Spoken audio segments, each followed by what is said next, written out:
Call to order the school committee meeting. We'll start by rising to the Pledge of Allegiance.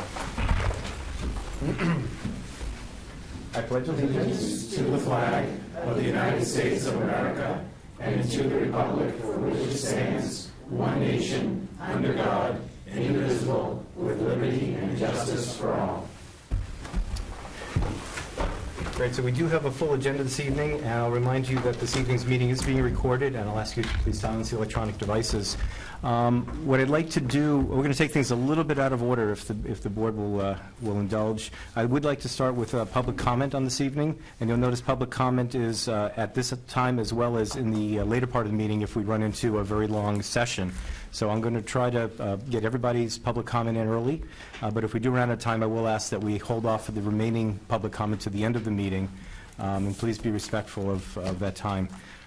So if there's any public comment for this evening's agenda or any school matter, please rise, introduce yourself to the microphone, and provide your public comment. I do ask that we do have citizens or town residents first, and then people from out of town if there are any comment from there. So please. Good evening. Hi, Natalie Howard. I'm at 417 Johnson Street, and most of you know me as I used to frequently attend the school committee meetings, but now I'm watching you from my couch, which now that I've said that out loud sounds a little creepy. I'm also excited to be sitting and not at that weird podium, so this is very nice. So I just want to say hi to everyone, and thanks for all your hard work. It's been a while since I've seen most of you. I want to welcome Dr. Price formally. I want to say that your energy has been, and your enthusiasm has been very exciting. I have now become hipper since you have joined our district, in the sense that I'm a Twitterer. I tweet now. I'm excited about the tweeting and the communications. It's been really fun, and I feel like I know a lot more about what's going on, and I'm desperately trying to keep up with stuff, and that's great. I really enjoyed the MCAS presentations from the principals and from district. I felt that the slideshow this year was very comprehensive and cohesive. The strengths and the challenges were very well laid out and presented very coherently, and I can see how that's bringing you to your goals in terms of what you'd like to see done in terms of the curriculum, which brings me to one of the reasons that I'm here. I have two children at the middle school. I have a 6th grader and an 8th grader, and my children are at the middle school at a time when the foreign language program was significantly reduced, and I would respectfully ask that you consider bringing the foreign language program in a very comprehensive manner back to the middle school. And not only that, that you consider even introducing it earlier into our educational system, where most studies show that learning languages is better at the elementary level. I would even like to see that happening. I feel most districts are moving towards introducing it to our earlier grades, but at minimal, I would like to at least see it back at the baseline where we had it before it was cut. I know that for budgetary reasons, we often as a district have to make difficult choices, eliminating reading specialists in the past, and making tough decisions around our library and things like that. But then, we realize what works and what doesn't, and we regroup and we try to fix those unfortunate decisions or what have you. I know, I don't want to say bad. And we move forward. So I would respectfully ask that you consider bringing that back. My son is in 6th grade. He has 8 periods a day. 4 of those are core academics, and 4 are related arts, during which 5 related arts periods are sort of rotated through, one which is kind of like a study hall, though technically I don't think we're supposed to have those. So I do feel there is space and time for something a little more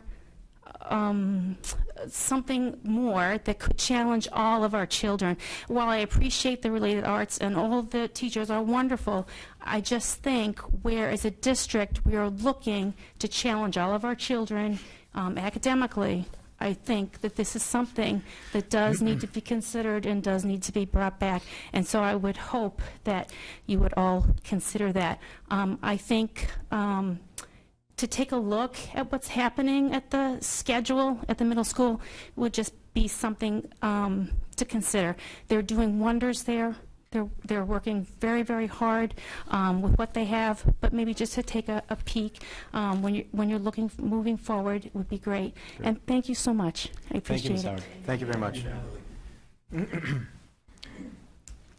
So we're in public comment. Any other comment on school matters for today? Please.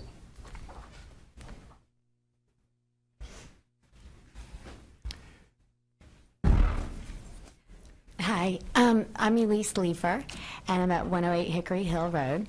And I wanted to comment tonight on the school calendar, which I know is up for vote. So we've been around this road before, but just to summarize what I believe, and after speaking to many, many Jewish families in the community, what I'm hoping I'm bringing to light here is that in the past and up to now, this community has always been very favorable for Jewish families to raise and educate our children.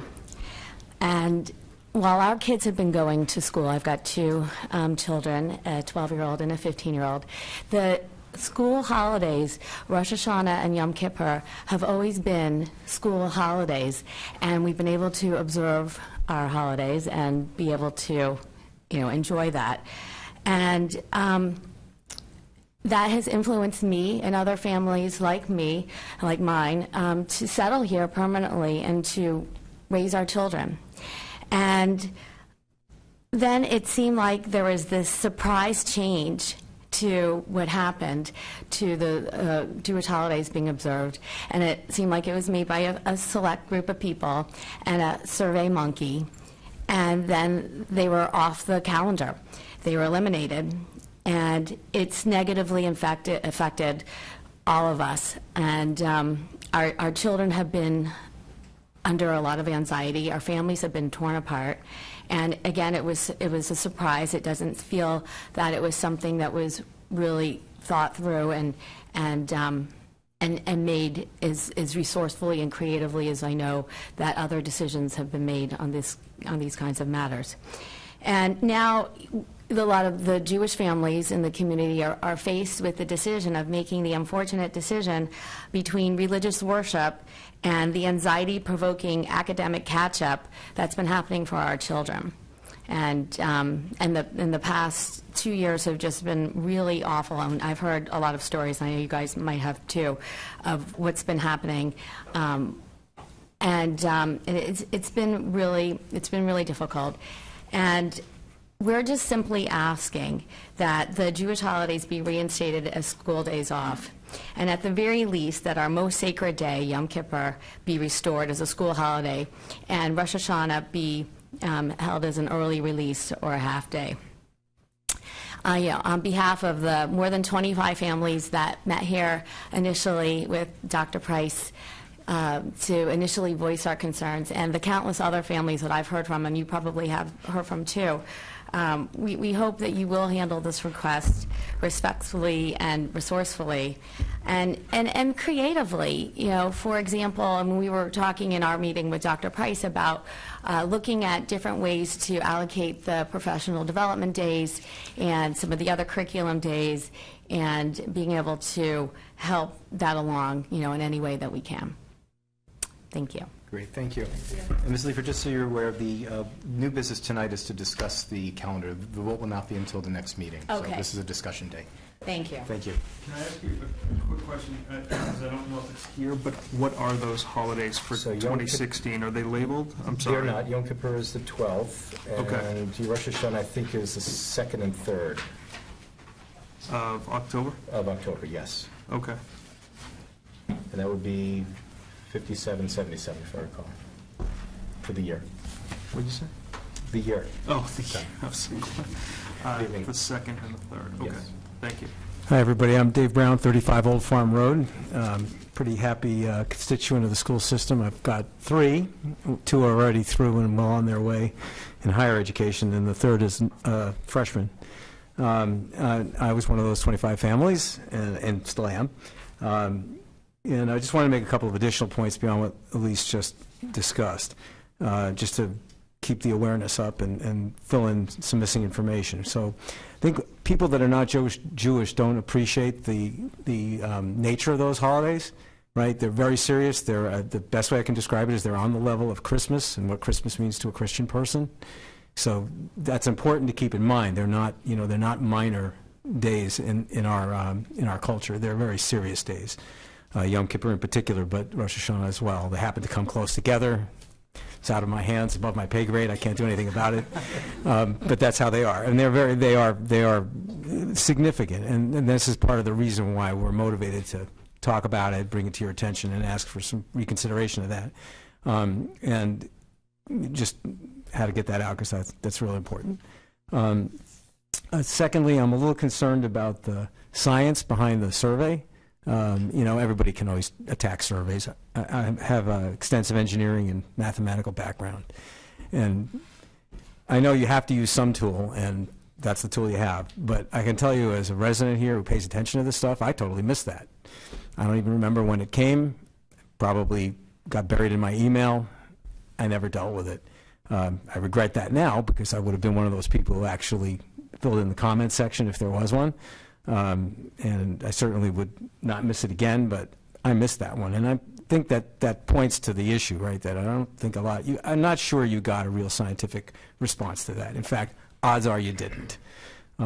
So I feel it's worthy of reconsideration, because you may, as a committee making a decision, have had the impression that that was valid data or good data, and I'm here to tell you it's unlikely that it was.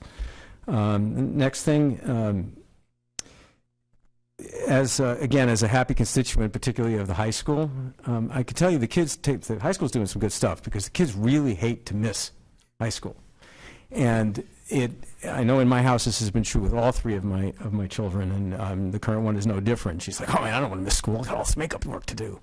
And no matter how, and as anyone who's been in any kind of big organization, right, I work for a very big company.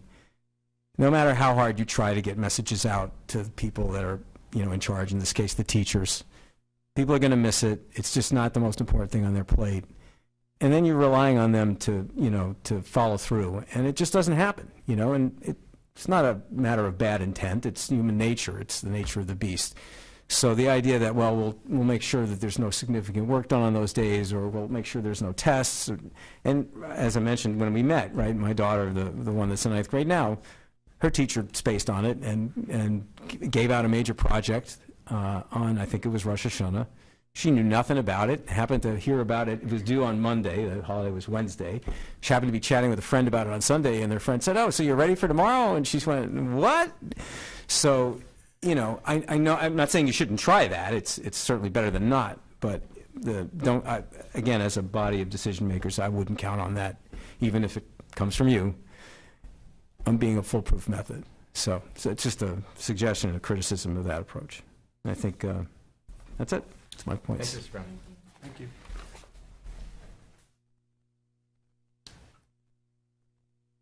Anyone else?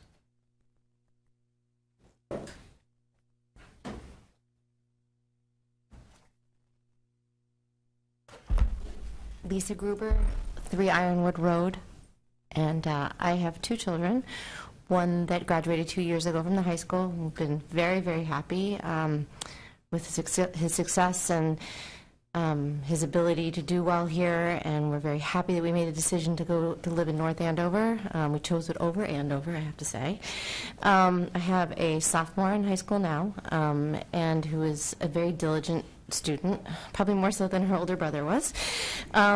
And so I hate to, put the nail in the coffin, but basically, I have to concur with what the previous David and Elise had mentioned as far as the grades go on further and further, it becomes a lot more work to be done, and there's a lot more pressure on the kids, and having a day where they are not involved in the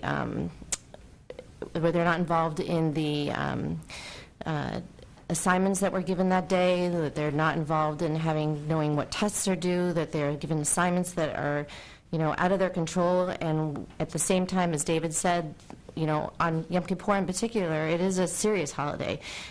It's basically our Day of Atonement, and it's a day where after they're 12 years of age, they're actually fasting all day long, from the night before to the following day. So a 24-hour fast where they're not eating anything, and they are at services for 3, 4, 5 hours at a time.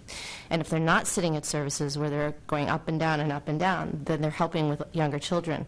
Both of my kids help to mentor the younger kids, where they're helping them do projects, they're singing with them, they're teaching them things. And so it's not a time that they're running around the playground, and it's not a time, it's actually a sad holiday to some degree. So you have to understand that it is not only like a holiday, but it's actually like it's to some degree a lot of work for them. And so to come off of that and then come home that night and then have to go and do homework to catch up. I have, as my sophomore, up till 1 o'clock in the morning, 2 nights in a row to try to catch up with her work. So again, at the very least, we talked about with Jennifer, as far as with Dr. Price, about making sure that there's absolutely no new work that's given that day, or at least, very least, no tests that are given, and no, major work being done. And it's hard to do that, especially, depending on the level of classes you're in, the speed that things are being taught. It's difficult for the teachers to hold back everybody else for one child or for 3 or 4 children. But again, just for the sake of of fairness and just being these kids are diligent and they want to do their work, and I think that we need to kind of applaud them that and not kind of shoot them down for it and make them feel like that what they're doing with their families isn't worth as much. And so I understand with the SurveyMonkey, I'm actually one of the people who filled it out. I did look at it, and I did try to fill it out to the best of my ability. And I understand the reasoning for the survey was not just for Rosh Hashanah. I mean, it was to figure out how many days. You only have a finite number of days to teach students, and you have to kind of figure out, with our horrible weather, which days are important, which are not, for the greater good of everyone. And I get that. But I think that there needs to be some kind of common sense finagling done with our scheduling. In particular, this year, we had a very late start date. I understand that we've had, a part of the survey was to say, do you want to start before or after, after Labor Day? And that was put to the whole community and whoever bothered filling it out. And I think probably what happened is the majority of people wanted to start after Labor Day, and it's pretty much always been done since I've been here for 15 years. However, I think that there's some common sense that needs to be done when we have a starting date that's well into the second week of September, which is now putting us behind even more. So in those circumstances, I really think that we need to kind of be a little bit more creative and think about maybe we do need to start, if the day of Labor Day starts after the second week of September, that we then maybe need to start prior to it so that we can make accordance for things like snow days and holidays and so forth. So, yeah, I agree with Elise in the sense that I think there needs to be some creativity, and at the very least, we would like to have Yom Kippur back.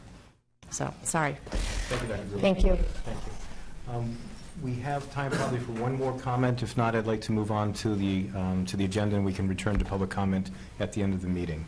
So is there someone who'd like to provide brief public comment now or defer until later? Great. So thank you for your public comment. I think these items, you'll hear deliberation later in our meeting. So thank you for your insights and your input. What I'd like to do is move on to our student report. If Matt and Courtney could grab the chairs, tell us how things are going. Things are going smoothly as they can right now.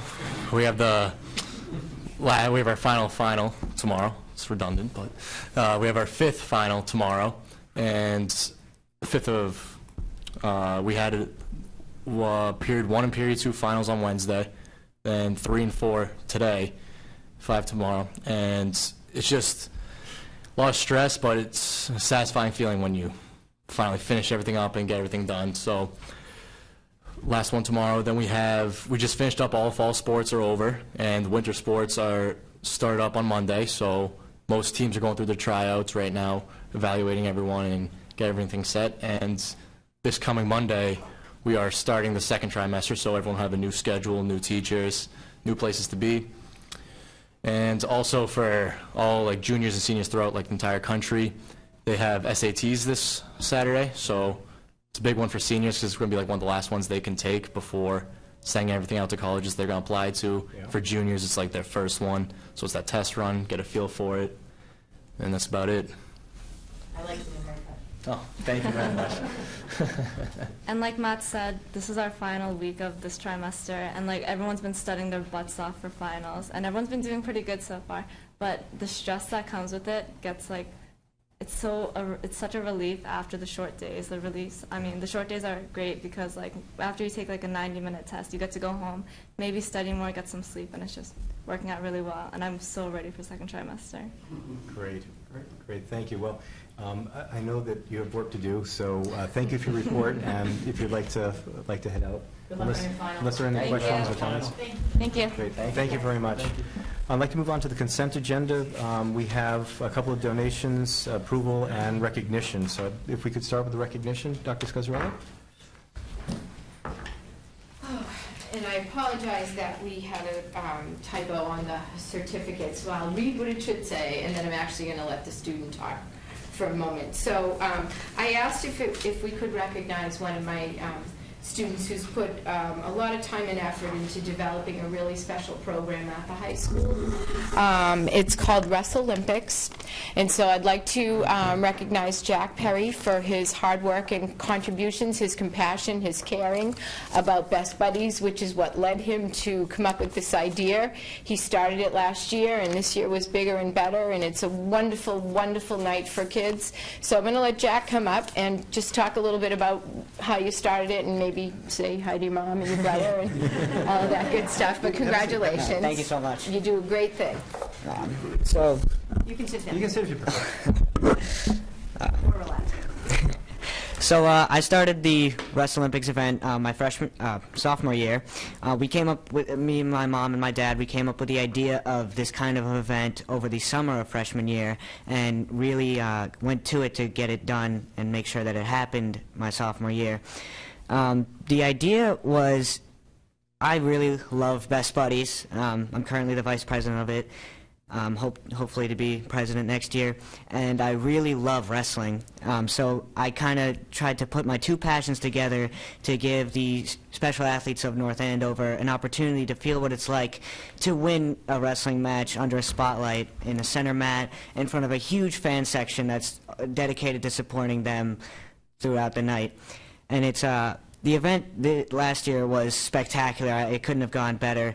And this year, I mean, it kind of topped it, honestly. It went even better than last year, and it was just an incredible experience. I definitely learned a lot throughout the process of making this event happen regarding communications with adults and things of that nature, and it was a great learning experience for one. But the outcome of the actual event was really the prize there. So we changed a lot of lives, and those 2 days where the event took place. You know, there were parents crying in the stands, and it was really magical. And I don't think that my involvement with Best Buddies or this event or any of that would have happened without my brother Zane, who I have with me tonight. So, I mean, shout out to Zane, because he kind of inspired me to put all this together, and I couldn't have done it without the help from my coaches and teachers, guidance counselors, especially my parents. So thank you. And that's kind of the event. So Sounds great. thank you so much. If you guys missed it, attended, do you want to talk about what it was like? Well, as Natalie was following me on Twitter, she got a little preview if she wasn't there. But You did light up Twitter that night, Mr. Perry. I got to tell you, it was electric. The atmosphere was electric. If you've never been to a wrestling meet where they have just the spotlight wrestling, I mean, it was awesome. I had met Jack a couple days before, and he gave me some tickets, so I went with my family, and it was probably one of the best events I've been to all year. You know, his brother definitely got the better of him that night, but it was just a great night overall, and Thank you. Really proud of all of the wrestlers on both teams, because we not only had North Andover wrestlers, it seems like you recruited a few from arch rivals, and the MVC also participated. So it was awesome. So great job. Thank you so much. Thank you. Congratulations.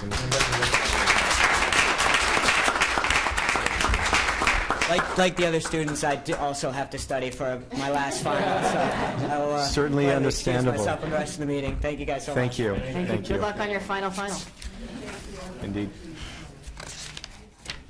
Great. So moving on, next item is the regular session minutes. I'd like to entertain a motion to approve the minutes as presented in the packet. So moved. Is there a second? Second. And how about discussion? Any comments, corrections? Can I just make a comment? Please. So I wasn't here, but there was a comment that Mr. Tracy brought up regarding some crossing guards at Sargent, and I do want to let people know that officers Folge and Wilson are going to do some evaluation of that Great. crossing, and will hopefully kind of give us a little bit of information back, and I'll reach out to the PTO from that as well. Great. Thanks, Mr. Devitt. The only correction I have is in the comment under the NAMA request to waive revised fee of $189. The last statement, or last sentence in that section, I believe what I was commenting on is that I noted the waiver request for fee to reconfigure the facility in support of a curricular event and not in support of the activity. I would like to make sure that the comment that this was in support of a curricular event, I'd like that added to the minutes. And that's all I have. And I know Mr. McDevitt and Ms. Warren were not present, so if you want to abstain, please feel free. Any other comments? All in favor of accepting the minutes as presented, say aye. Aye. All opposed? All abstained? And 2 abstentions. Not I, but me. Okay. Very good. Thank you. Moving on. We have 2 donations. I'd like to take them separately. Mr. McGrath, you have... would you like to provide a comment? Good evening. Martin McGrath, 150 Johnson Street, and president of the North Andover Music Association. It's my great pleasure on behalf of the entire North Andover Music Association board to present a laundry list of donations here, and I'll kind of summarize them briefly if you don't mind. We have donations for band tech honorariums, portable PA system, color guard uniforms, and percussion instruments to help support this year's marching band presentation and show. We're very excited to have provided $1,500 to commission a specific work for the North Andover Symphonic Bands for the All-Town Band Festival. Mr. Nelson's heading that up. He's identified a composer, and so we hope to see that soon. We have provided a deposit for the 2016 band chorus trip and for piano tunings at the high school. And we're also very excited to have provided a donation of $500 to the Kittredge Elementary Band Program to help them get that started and continue their work. It's NAMA's mission to support music in all of North Andover Public Schools, so we're very happy to have an opportunity to start moving our way down into the elementary programs. And Great. so this comes to a total of $10,554 in donations to the school. It's fabulous and very well accepted. Thank you. Very well. So I would like to entertain a motion to accept the North Andover Music Association donation in the amount of $10,554. So moved. Is there a second? Any further discussion from the board or the committee? This is fantastic. Yeah, again, great organization. Thank you so much. I'm looking forward to all the other great activities and fundraising and community service that you and the other members of the organization do provide. So thank you. Thank you. All in favor of accepting the motion? Aye. Aye. All opposed? No abstained? Thank you again. Thank you very much. Thank you. Thank you. Great. The next item is in the donation exception of 12 Chromebooks. Dr. Scazzaro or Dr. Price? Carla. Okay. Thank you. If you recall, when I was here at the meeting last month, I had mentioned I had received a second donation from that same donations.com group.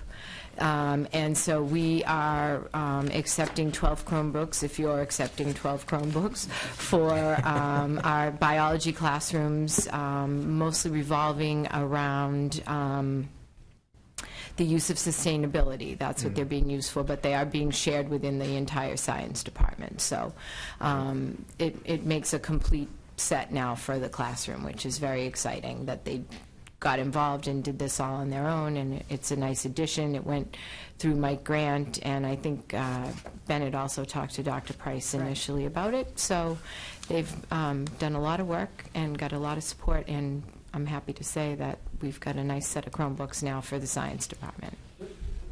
The source of this money is from?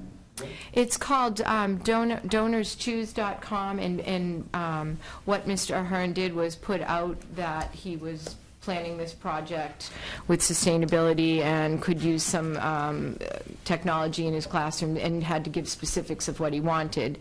And so people, and a lot of them are anonymous, just donate to that particular item. And so he got the cart and some Chromebooks the last time I was here, and now he had another 12.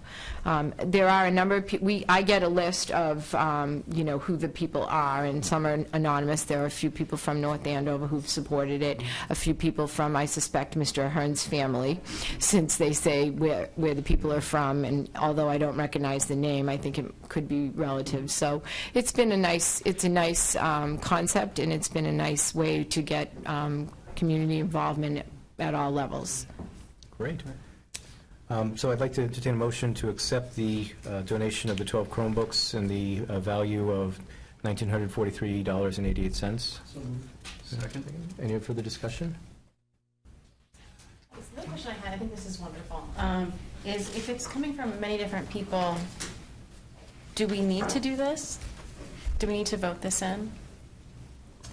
Because it's not a $1,000 donation from any one Well, source. it comes from that website, so it does come all in one chunk. I didn't get it in. They list how the money came together, but it does come from one site. I think our policies require that anything above 1,000 is presented, and it doesn't matter whether it's a single entity or 100 people. So I think this is appropriate. Wonderful, and thank you. Okay. Thank you all very much. Appreciate it. So all in favor of accepting the motion, the donation as presented, say aye. Aye. All opposed? No abstained? Thank you. If you Dr. want to say- Scuzzler, good luck supervising the final. Final. Yeah. Before you trot off to the darkness, do you want to talk on the final reading for the Wyoming trip? The Jackson Hole trip. The Jackson Hole We trip? thought we would take that up. Did anyone have any other questions? I don't have, Mr. Limpert had asked to see at least what the assignments may look like, and the teachers haven't put that together yet. But if anyone has any other questions, I'd be happy to answer on that particular We trip. vote that tonight, so why don't we bring that up as old business so we can close on that? Is there a motion to approve the overnight trip to Wyoming as presented? Second? Okay, now we can discuss. Any questions or comments? I know that there was a request for information about the... Non-critical, okay. The only question I had was, this is a little atypical to have a field trip in the off-academic year. Right. And, if the parent, obviously if there's interest and the parents are willing to support that, and if we have the academic support, the teacher support, it does look like it does align with the curriculum and does provide value. But I didn't know if you had any comments on the fact that I'm not aware of any other off-season field trip like this that we've ever sponsored. No, this is a first for us, but it is a direction we've talked about on a number of occasions about how to do some what we call enrichment opportunities for our students in the summer months. And this was a really nice tie-in to a curriculum that focuses on the environment and a little bit about knowing your own country and things like of that nature. And so we see that, and it's really going to be open to a great diversity of students. And as we've talked about, being able to include kids who perhaps can't come up with the entire price, because it is a little bit costly. But it's a wonderful opportunity for our students.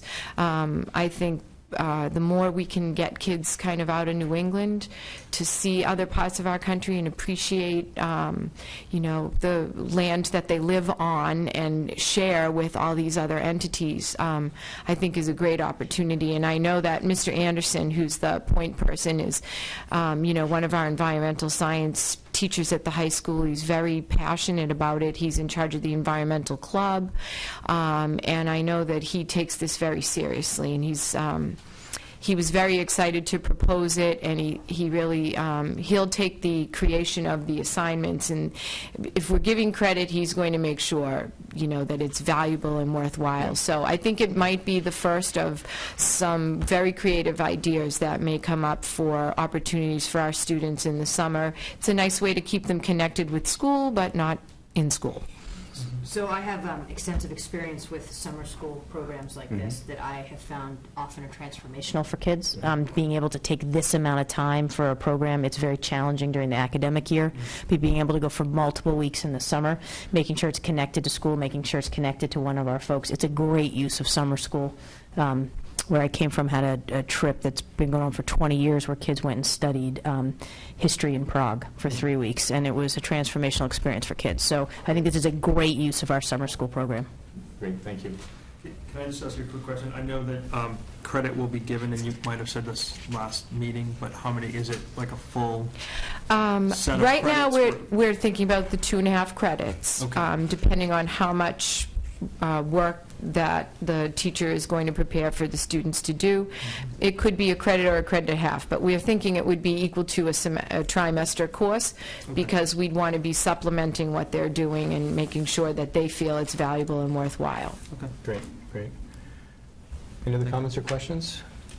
Great, hearing none, all in favor of approving the Wyoming trip as presented in the packet, say aye. Aye. Any opposed? Abstain? Great, thank you. Thank you. They'll be Look happy forward to to hear hearing that. how that proceeds. Book those flights. So again, if the committee would further indulge me, I'd like to take our new business out of order and jump right to the first reading of the school calendar in respect to our audience, who I think has interest in this topic. Now, this is a discussion. This doesn't require a motion or a vote, but there are two proposed calendars being presented. Dr. Price, you want to walk us through these? Yeah, it's very simple, whether or not we start before or after Labor Day. So Labor Day this year is September 5th. So it's whether we start before or after is really the difference. I want to draw your attention to a few things. This year, because we have a presidential election, which is happening on November 8th, we have made a commitment to the town that we will have the schools closed on the days of presidential elections, so that's every 4 years. That does not mean teachers won't be coming. That will be a professional day, so you can see that those are yellow on your calendar. So we will only do 2 days prior to the beginning of school, where we've done 3 in the past, and that we would have November 8th off, so that for the ease of voting for the residents of North Andover, but we would be doing a professional day there. I have not put any changes for the Jewish holidays on here, as that has not been, but of course we would be willing to have that conversation. I have committed, although it's not on here, to at least have Yom Kippur, which is the 12th of October, be an early release, and I committed to that, as we talked about in our last meeting. So the rest of the early releases have not yet been set. But we would do that once the calendar is voted. Okay. It looks like the 12th is also the week of Columbus Day, which is also a day of no school. Correct. Okay. And that puts us out of school on the 22nd of June if we start after? Yeah, I mean, it puts us out of school if on the 22nd, would it represent 5 days, the 185th. So that's out on the 22nd. It could be as early as the 16th if there's no snow, please, or as late as whenever if there is snow. If you go to the one that we start before, we would have students returning on the 29th of August. That gets us out of school on the 16th of June if there are 5 snow days. So that's really the difference. The rest have the same situations. And you do have copies in your packet if you want both of those. So I think Rosh Hashanah does fall on the weekend. Not this year, right? It's the 3rd. Oh, it's the 3rd, that's right. You're Yeah. right, but it's over on the 3rd. There's still service on the 3rd. So it's, the Rosh Hashanah is on the 3rd and Yom Kippur is on the 12th. 3rd of October. October. Yes. Yeah, correct. I just want to make sure I've got that right from our conversations. Right. Right. So one is on a Monday, one is on a Wednesday. As I did discuss with, when we met, the calendar is not favorable to us for a number of years. So, you know, it's a lot easier for all when it's on a weekend, but that's about, I think, 4 years away, we determined, correct? Well, I think part of the challenge that we had this year was it literally came, the first Monday of, the Labor Day was the latest that it can ever be, and then I believe the Jewish holidays, which I don't know how they float, but I know that they float, came on like the next Monday, and then Rosh Hashanah, I believe, came the following Wednesday or something. So it would have been 4 4-day weeks coming from starting the year. Coming from a parent who had a student who observed both of those holidays, they did not have a full week of school until October. Yep. Right. True statement. Right. True statement. So, yeah, and I do recall, and Mr. Limper and I were both on the committee at the time, we had the survey, and we went through the deliberations of removing both Rosh Hashanah and Yom Kippur from the calendar. And Good Friday. And Good Friday, that's right, thank you, and Good Friday. It was a difficult decision. I remember that we went through a lot of deliberation there. At the time, it was partly for the calendar getting all the academic days in, and part of, at least from my perspective, was if you can't recognize all, you really shouldn't recognize any, which is consistent with our current policy. So there are 165 religious holidays during the academic year that it could be taken. That's part of the challenge. But with that said, I do think that there is a strong argument, at least for Yom Kippur off on the 12th, given the significance of that holiday, the fact that the students are fasting for the day, for those who are in observance. And I do agree that while we made every effort to communicate the impact of the significant holidays in school, it doesn't get the results that we had desired. I know that there was some mitigation being proposed this year to make sure that at least the teachers were fully aware, coming directly from the superintendent, of that impact. I think that would be helpful for the Rosh Hashanah holiday, but I would wonder what the calendar would look like if we did have Yom Kippur off this year, or next year, 2016, 2017. Just so you know, obviously, if we go for the one that starts after Labor Day, let me start there. Right, if we had Yom Kippur off, the last day would be the 23rd with 185. Again, that is always, you never know how many snow days. I mean, don't get me started to stress out, but you just never know. So it would move it one day. The other thing that we entertained that is harder this year, given that we have the presidential election, is whether or not to have a professional day on Yom Kippur. But this year, with the presidential election, that really is not an option. It's something we discussed. So I just wanted to put that out. In other 3 out of 4 years, that becomes an option, which probably 3 out of 4 years coupled with the floating holiday probably gives you pretty good odds most of the time. Well, we're going to backtrack on this, right? If we're going to do this, does that mean we should make Good Friday a half day? Early release day? Question?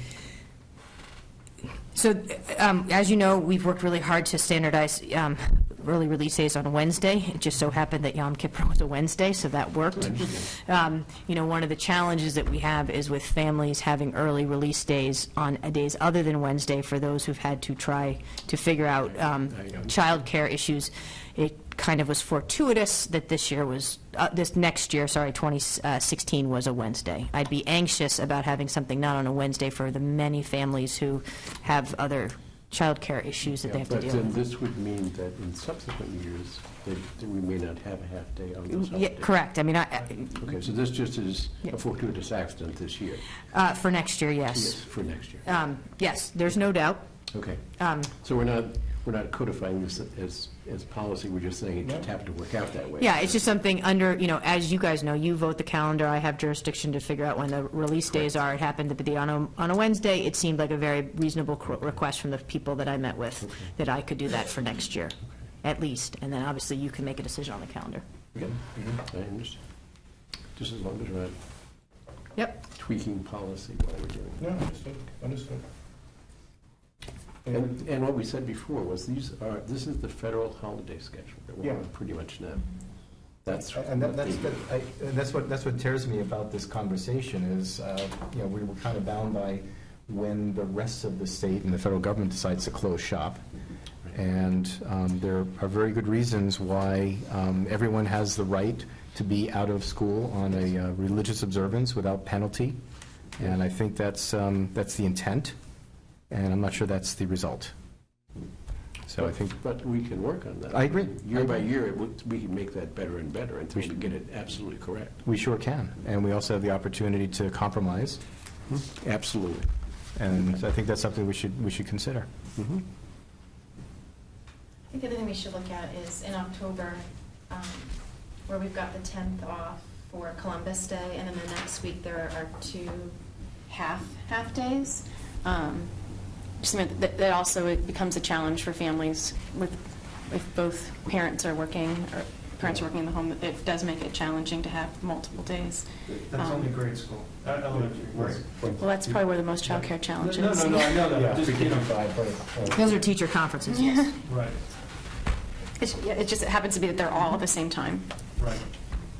But the family impact there is one of those days, the parent would be with the teacher, but both days they would not have school. Correct. Okay.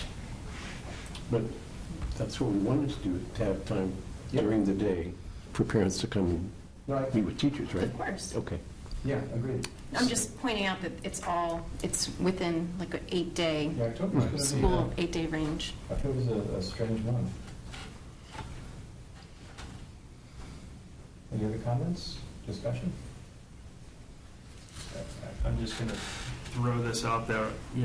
If the 10th is a potential day where, if the 10th is off because we're, Columbus Day, and then we have the 12th for, Yom Kippur? Yom Kippur situation. Yom Kippur, Yeah. I mean, the attendance, I'm going to just say right now on the 11th is going to be relatively slim. I mean, I can easily tell you that will be a low attendance day in school. You will see families leave. That is a risk. So We can't force them. I can't force them to attend, but I'm just saying, you're going to see people jump on a plane and take advantage of that. From a historical perspective, maybe Mr. Wilter can answer this. When do we go to this non-religious, for lack of a better term, just getting rid of Good Friday?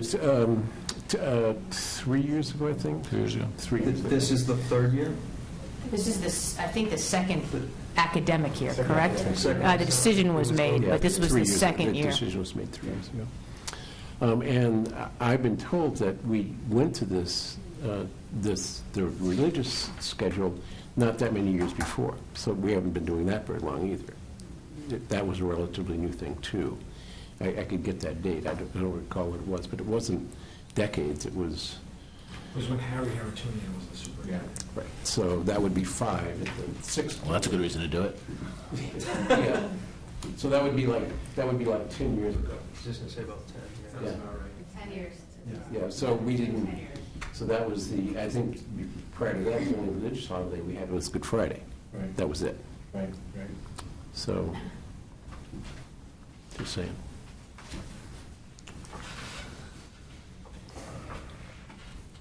The only thing else I wanted to bring up that was not related to this is I asked the principals about both options, not talking about the Jewish holidays. Given that Labor Day is earlier this year, there was a bit more of a preference on their side to start after Labor Day, especially from Dr. Scazzarella as you start to move graduation earlier and earlier and senior spring. And so it was just, I just wanted to bring that out and bring out her point on that one. But, I do think some flexibility. And as you know, in the last contract, you have the right, in terms of with the union, to do Yeah. whatever. I do think that we informed the union, but it is your decision. Yeah. So I did run this by the union, too, and they said this is your decision. And then I also wanted to say that I think in the future, this concept of, we started very late this year, and I think that that might have been something to think about in the future going forward, that if it is as late as it is, we might want to think about starting. Many, many, many districts who traditionally start after Labor Day did start before Labor Day this year. Yeah, if I recall, the conversation about the start date was at the end of the summer. You know, students are just coming back from camp, and it created a somewhat of a hardship, and I thought we received very strong feedback from that, from perhaps an unscientific, but at least a community-engaged survey. Families, you know, it's one point about impact on families. Yeah. You know, families do feel that has an impact. It cuts a week out of their summer, right? So, Except when it's as late as it was. Yeah, but Yes. there was no camps for families who do work. There was no camps the last week or two of summer, which is incredibly difficult for families who are working. Because so many school systems went back before this year. With that being said, though, if there's no snow, and hopefully there'll be no snow, if we start before Labor Day, the kids will be out of school June 9th. Which will send parents out to deep end. Mr. Teresi. Mr. Teresi, I wasn't talking, but I wasn't talking about this upcoming year. I was talking about this past year where we started so late. Well, from this member's perspective, I think, I mean, I'm leaning towards starting after Labor Day when we vote on this in a couple weeks. I'm still struggling with the religious holiday aspect of it, but I would think that I would like to start after Labor Day. Yeah, that's, I think, reasonable, and I'm in agreement with you. I agree with Mr. Teresi. I mean, I think after Labor Day, if we were to turn that corner, just to say this, you know, we are never going to then bring it back in, but significant number of families plan again to have that Labor Day weekend off, and they are away because there aren't no camps that kind of end at that beginning. So if we were to make that change, I would think that we would do our community a service by letting them know that that might be for 2017, so that they're able to plan. It's going to be 2017? For the following year. If we're going to then start Labor Day, I think we need to give families in this community a year's notice. Here's what a I year would say. plus notice. Here's what I would say. So let's see how the weather's treating us in January. And if it's as bad as it was last year, this past January, then let's do what you're saying and go a whole year out further and say, we're going to start before Labor Day. We don't know what the calendar's going to look like, but just rest assured we're going to start before Labor Day. Can I add a small January? point? Yeah. Just a small point that you guys discussed last year, I just want to bring it up. By having the 3 professional development days before school, typically there had only been 1 and sometimes 2. In some ways, it's equal to having the students back, because those would be days that we would have during the school year. Which we are not going to be able to do next year because of the election. So, Something that, if it's possibility through community programs, but if school is starting after Labor Day, I don't know if it's something that might be possible to see if there might be interest within the community, but if there were something offered for families and for kids that week, it is a tough week. If you can't take vacation at that time, it's not an easy time. Yeah, I'm sure Mr. Gallant would be happy to. we can talk to Mr. Gallant about that, of course. And we also moved, I don't remember if it was this current year or last year, we always used to start on the Wednesday. And so we moved it to the Tuesday, which obviously buys us an additional day as well. Yeah. True.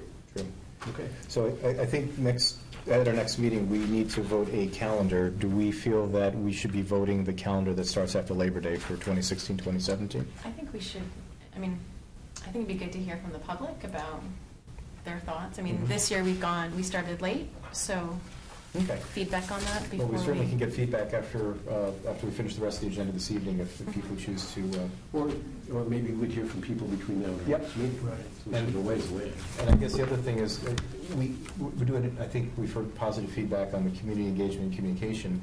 How can we make the calendar for next year a little bit more visible?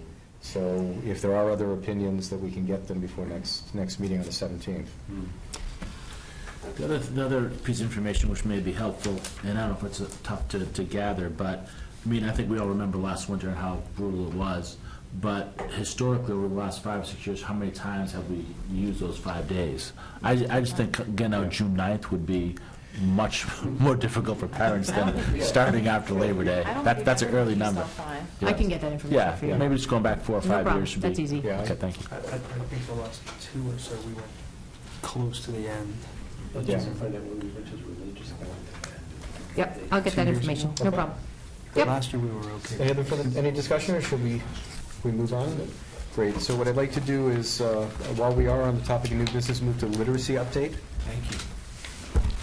Mr. Gilligan? All right, I'd like to invite up our literacy team. And I'd sit at the table with them, but it doesn't look like I fit. But I'd like to introduce a few folks first. This is our humanities coordinator, Lorene Marks, our K through 12 humanities coordinator.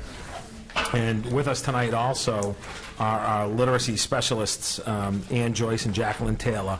If you recall, Ann and Jacqueline were in at the end of the year last year with the end of the year update.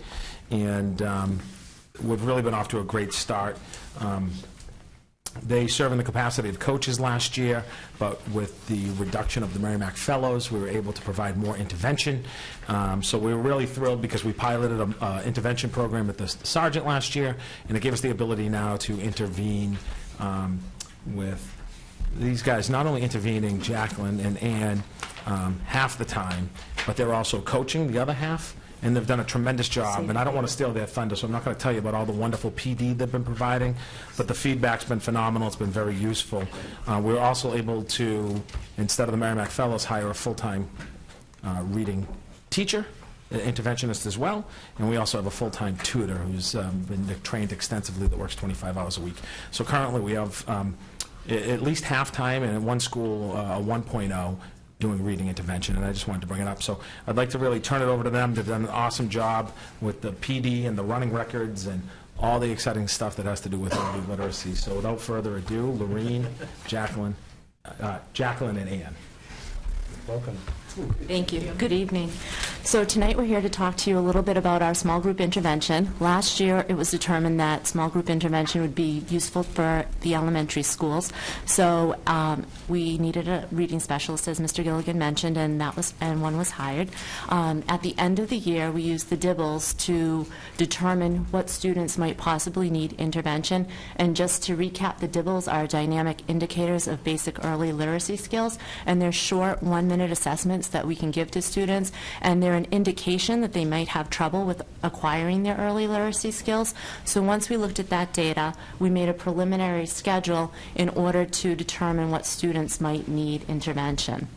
When we came back to school in September, we continued to give DIBELS to the students, and we also gave the quick phonics screener to those students who were identified in June and any students who were identified in September. The quick phonics screener is just another individual phonics assessment, and we can give that to students to determine where their phonics skills may be breaking down. So for example, they may be having trouble with their short vowels, they might be having trouble with closed syllables, vowel consonant E, and we can take a closer look at that. Once we did those assessments, we were then able to determine some skill-based groups so that students who had similar needs could be grouped together. And once those groups were formed, we met with principals and teachers to determine a schedule that would work. Coming up in January, we're going to reassess students again. We'll give them the DIBELS and the quick phonics screener, and we'll take a look at what students may now need intervention and restructure our groups based on this current data. And we're also hoping to look at the kindergarten students and bring in any students that may need intervention there as well. Oh, in addition to that, in January, when we do meet as a team, we'll also talk about students that may not necessarily qualify for intervention, but may still have some needs and how we can address that through Tier 1 intervention. So, we're doing questions? Can we go through the presentation first, maybe cycle back, if that would be okay? So in mentioning Tier 1 intervention, we've been really focusing a lot on, in our professional development on small group instruction. And we've been really fortunate to be able to get the Reading Strategies book by Jennifer Saravello into the teachers' hands. And this has been a really great resource. And that, coupled with the website we're going to discuss in a little bit, has really helped support our professional development with teachers. So one of the first professional development groups we did was with K to 2 grade level teachers, and what we did was look at dibbles, but we tried to go beyond just the number and really look at what were the reading behaviors we were seeing that students were demonstrating through those numbers. And then based on those reading behaviors, we started to see, okay, this is a pattern for these maybe 6 group of kids. Let's start pulling them into a small group. And then what we did was we started providing resources. So through the book, through the website, key lessons, things that teachers could print off in the moment and grab those 6 kids within their classroom. And that's the small group instruction they're doing with those kids. In kind of bringing that up to 3rd to 5th grade, now they're looking at their MAP data. And the MAP data, what it would do for them is it would take these students and then break down, here are some key skills that these students are ready for instruction in. And with those key skills, here are the standards that match with those skills. So taking that information, same type of thing, we were able with the book and the website, here are a set group of lessons you can print off, go for it. Like, here's your group of kids, you know you need this type of skill based on your data, and here's something you can do within Tier 1. In November, they started meeting more district-based for PD, and these are collaborative groups. Teachers met across and worked together, and they're working to refine their practice with each other.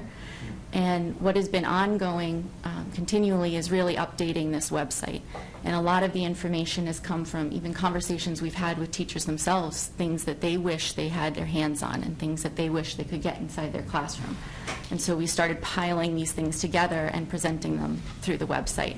So it was introduced last year, and then this year we really brought it kind of to the forefront through a lot of this PD. So just wanted to show you kind of connecting the website to some of the PD things we were just talking about.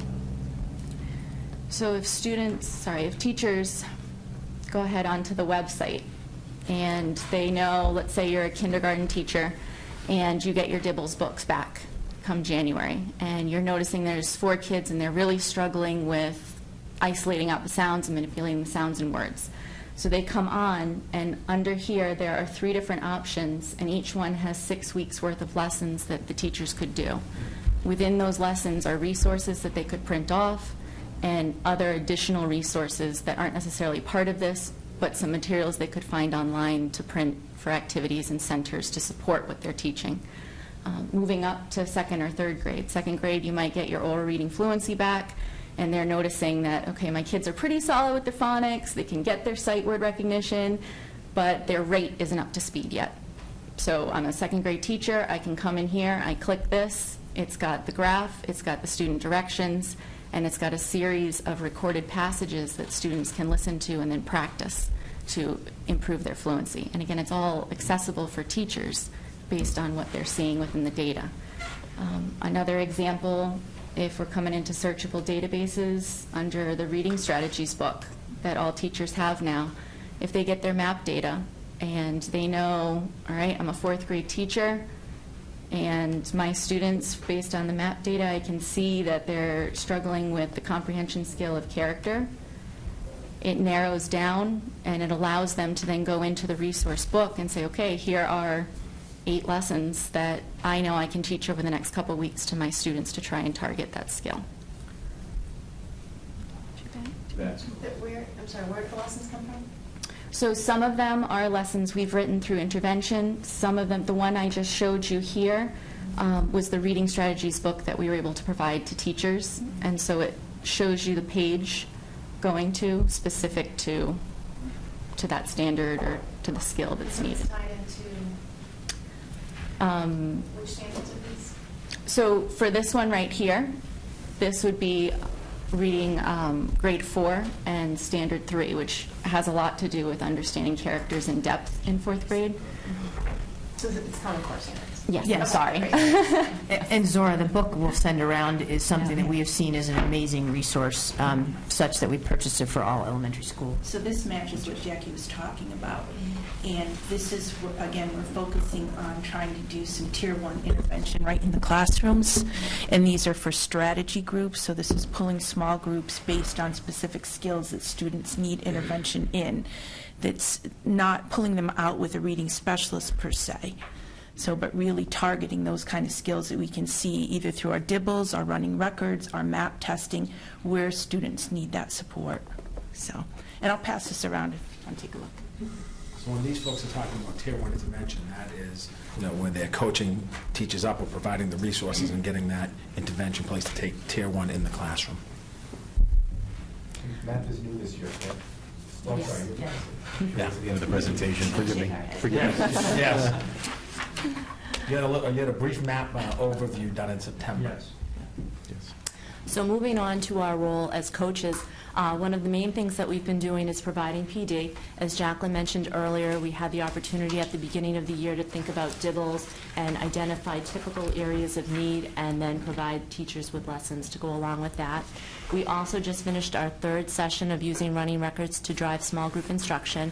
A running record is a leveled passage, and as students read that leveled passage out loud, teachers listen to them, they record how they read, and then they ask them questions about the text, and then they observe those behaviors, and it helps them to identify their strengths and weaknesses as readers. Along with looking at the running records, we then talked about how we could target particular needs through small group instruction. And we hope to continue that course again later this year. And then we've also been collaborating with teachers. Different teachers have asked us to meet, and we've talked about different things that they would like to work on in their classroom, and we've been able to do that. In terms of in-class support, we've been graciously welcomed into many classrooms recently, and that's been a great opportunity for us to talk about small group instruction. We've had the opportunity to talk about different techniques that you might use in a small group, such as turn and talk, and we've also talked about how you might target particular literacy skills, such as main idea and details or characters. As we've done those lessons, we've actually videotaped them, and we're hoping to attach those to the website, so not only the teachers that we worked with can benefit from those lessons, but other teachers in the district can benefit from them as well. At the end of the lessons, we've had the opportunity to debrief and reflect on the practice, and I have to say that's probably been my favorite part of the coaching, because not only have we had the discussions with teachers about what's happened, Jacqueline and I have had the opportunity to essentially coach each other and talk about how we would move forward with the students that we're working with and how to move the students forward. So that's been fabulous. Moving ahead, we were very fortunate that the district has sent us to some great conferences this year. We had the opportunity to go to New York this fall and go to Teachers College, their coaching institute, and then we also had the opportunity to go to the Literacy for All conference, and at both of those conferences we've been exposed to some fabulous coaching techniques on student-centered coaching, and we really look forward to moving ahead and using those strategies. All right, so moving forward, just a little more on professional development. As Ann said, both Ann and Jackie did attend a week-long session at Teachers College in New York City around coaching of literacy. I did it myself a few years ago, so I know how challenging it is, but the tremendous excitement you have with what you learn there. They've brought that excitement back, and they want to put it into action here in the district. They are working on a series of sessions to offer to teachers for PDPs around additional professional development that teachers can access on their own initiative as well. As he said, we also went to the Literacy for All conference, which was actually a freebie that we got from last year, so that was really wonderful. We got to go in June and then again this year and learned a lot about coaching techniques. There's a lot of research out there about coaching and a lot of new information about how to go about all of this effectively. So they're also, as she said, continuing with the the running records classes. The other thing that we've started is to meet with some other coaches from other districts. So we've developed a professional learning group that met here. We're meeting again in about a week and a half. So we're meeting with coaches from other districts, and it works differently in every district. Some districts are fortunate enough they have a literacy coach in every school to work with those kids. Some are split interventionist coaches like Ann and Jackie. Some have just one coach for a number of elementary schools. So districts are all over the place. They're instituting different kinds of things, and we have the opportunity to share and talk about that. We've created a group website, and there's great information that's going back and forth on that too. So that's been a really nice opportunity. Just an aside, along with that collaboration, we had our 2 Title I teachers in our reading interventionists be able to participate in a 4-day leveled literacy intervention training in Haverhill. again, generously at no cost to our district, and that's quite an expensive training, so that was a real benefit through these collaborative efforts as well. And then with our Title I money, we were able to get LLI kits for our 2 Title I schools, so that will be starting, and we're really excited about that as well. So that's just, a few highlights in terms of PD. I'd like to talk about writing for a minute as well. I know that a goal of the district is to work on some consistency among the 5 elementary schools in terms of curriculum. And writing is determined as an area of focus to begin with that. With the Common Core, teachers need to be able to teach narrative information and persuasive writing. I think at the elementary level, typically teachers have taught mostly narrative and are probably most comfortable with that. And it may be just my opinion, but I think writing for many teachers is typically the hardest thing to teach. Not all teachers are comfortable with writing. It can be really challenging. How do I guide a student to the next step? Where do they go? So we have had a number of teachers the past couple of summers, not this past summer because with our email change we ran into some snafus with communication, but the 2 summers before that we had Teachers College out here with what they call the Homegrown Institute, and we had about half of our elementary teachers, K through 5, participate in that training. And they are using that with really a lot of enthusiasm and a lot of success. I know as a principal, I know what I saw in my classrooms, not only from the teachers, but also from the kids who would come down and share their writing with me and say, look, I hated writing. Look at what I'm doing now. There's a 3rd grade class a couple of years ago, and I always said to the teachers, please invite me in. If you have something you want me to see, don't wait for me to just pop up. Invite me in.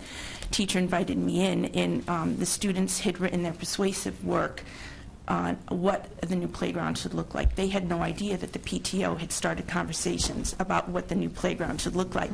So I came up, and then I brought those essays and shared those with the PTO, so the kids saw that writing does matter. It makes a difference, so they were very excited about that. So we're looking at continuing to use Lucy Calkins' work as our writing model. The units of study have a book called the Pathways book, and there's a learning progression in there. And what a learning progression is it really shows you the transitions between each grade in terms of all kinds of things like elaboration, transitions, language conventions, punctuation, so what you should be able to do at 1st grade, 2nd grade, 3rd grade. So you walk into, say, a 3rd grade class again, not every student is going to be right on target with 3rd grade writing. So the teacher could look at that and say, oh wow, we need to work on these 1st grade skills, or oh wow, this child is writing at a 6th grade level, so how can I push them forward? And for a teacher, that's a lot of information to just have it in your head. Here they have a resource that they could really use for that. It also has student checklists, so students are monitoring their own writing. There are rubrics and there are exemplars. Lucy Calkins was also one of the authors of the Common Core, so it's all very Common Core related. So. Just a few more things just on the writing is it really focuses on authentic writing instruction, so teaching students how to write the way a real writer would write. So Dr. Price and I were in classes today because we've been going around observing writing classes at all the different grade levels. And we were in a 2nd grade class today. I think the teacher does a phenomenal job. I've seen her do her writing lessons before, and today was no exception. She was an exceptional teacher, in my opinion. I would consider. And she was using a mentor text, and in the text it kept asking, the question kept coming up in the text, what is a memory, what is a memory? So she talked to the kids about why did the author continue to use that question? What reason? There's a purpose. So really having the kids understand that when you're writing, there's a purpose for everything you do. And what does that do for the writing? How does that move that forward? How can you get your message across? And we were in a 2nd grade class, and I think every student in there understood exactly what that was. So it's really pretty cool that it's... to their desks and wrote using that. Yeah. So also works on promoting independence and stamina. And stamina is something we definitely need to work on with all of our students across all curriculum areas. So a lot of times kids with writing can be difficult, can be challenging. They don't want to have to do a draft. They don't want to revise. They don't want to edit. It's kind of that one and done. I did it and I'm all set. And Teachers College, excuse me, has a saying, when you think you're done, you've just begun. So we had groups of teachers that met last year, and we had a cake to celebrate the end. We were working with the Reading Public Schools, so we had a collaboration with them, and the cake had that quote on the cake. So we shared that with the kids as well. So those are some pieces just in terms of the writing. It's in our plans to move forward. You're certainly welcome if you're interested. I would be happy to take any of you in to see the writing happening in any of the classrooms. So if you want to see what that looks like, just let me know.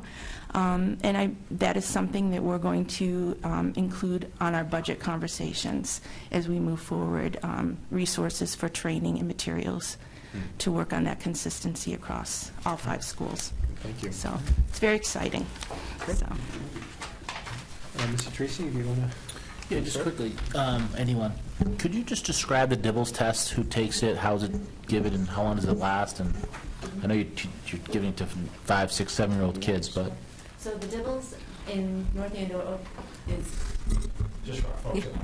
is given to kids and students in K-2, and they're short 1-minute assessments. So in kindergarten, they might be given a test for first sound fluency, and so you say a word like dog. What's the first sound that you hear in dog? And they have to identify that first sound. Then they move on to letter ID, and they also have a test for phoneme segmentation, where you might say the word dog, and the student has to identify all 3 sounds, d, a, g, in order to get credit on that. Phoneme seg, first sound fluency, letter ID, and nonsense word fluency at the end of the year. And so students are given a test of nonsense words, and they have to, and they're all closed syllables, so they should be able to read the words automatically, even though they're nonsense words. And some people think, why do we give them nonsense words? But many of the syllables in our language are actually nonsense if you look at the parts. So being able to identify those nonsense words is a critical part of early literacy. Moving into first grade, they are also given an oral reading fluency test as well, and in second grade also. I have a 5-year-old, a lot of nonsense words there. Yes. So it's given at the end of the school year? It's given 3 times a year. 3 times a year. Yes, and students who we are watching our progress monitored typically twice a month in between the benchmark tests in September, January, and June. And not given a pre-K at all, though? So you don't know when they're coming in? I'm not aware if it's Okay. given at the ECC. Okay. I don't believe it is.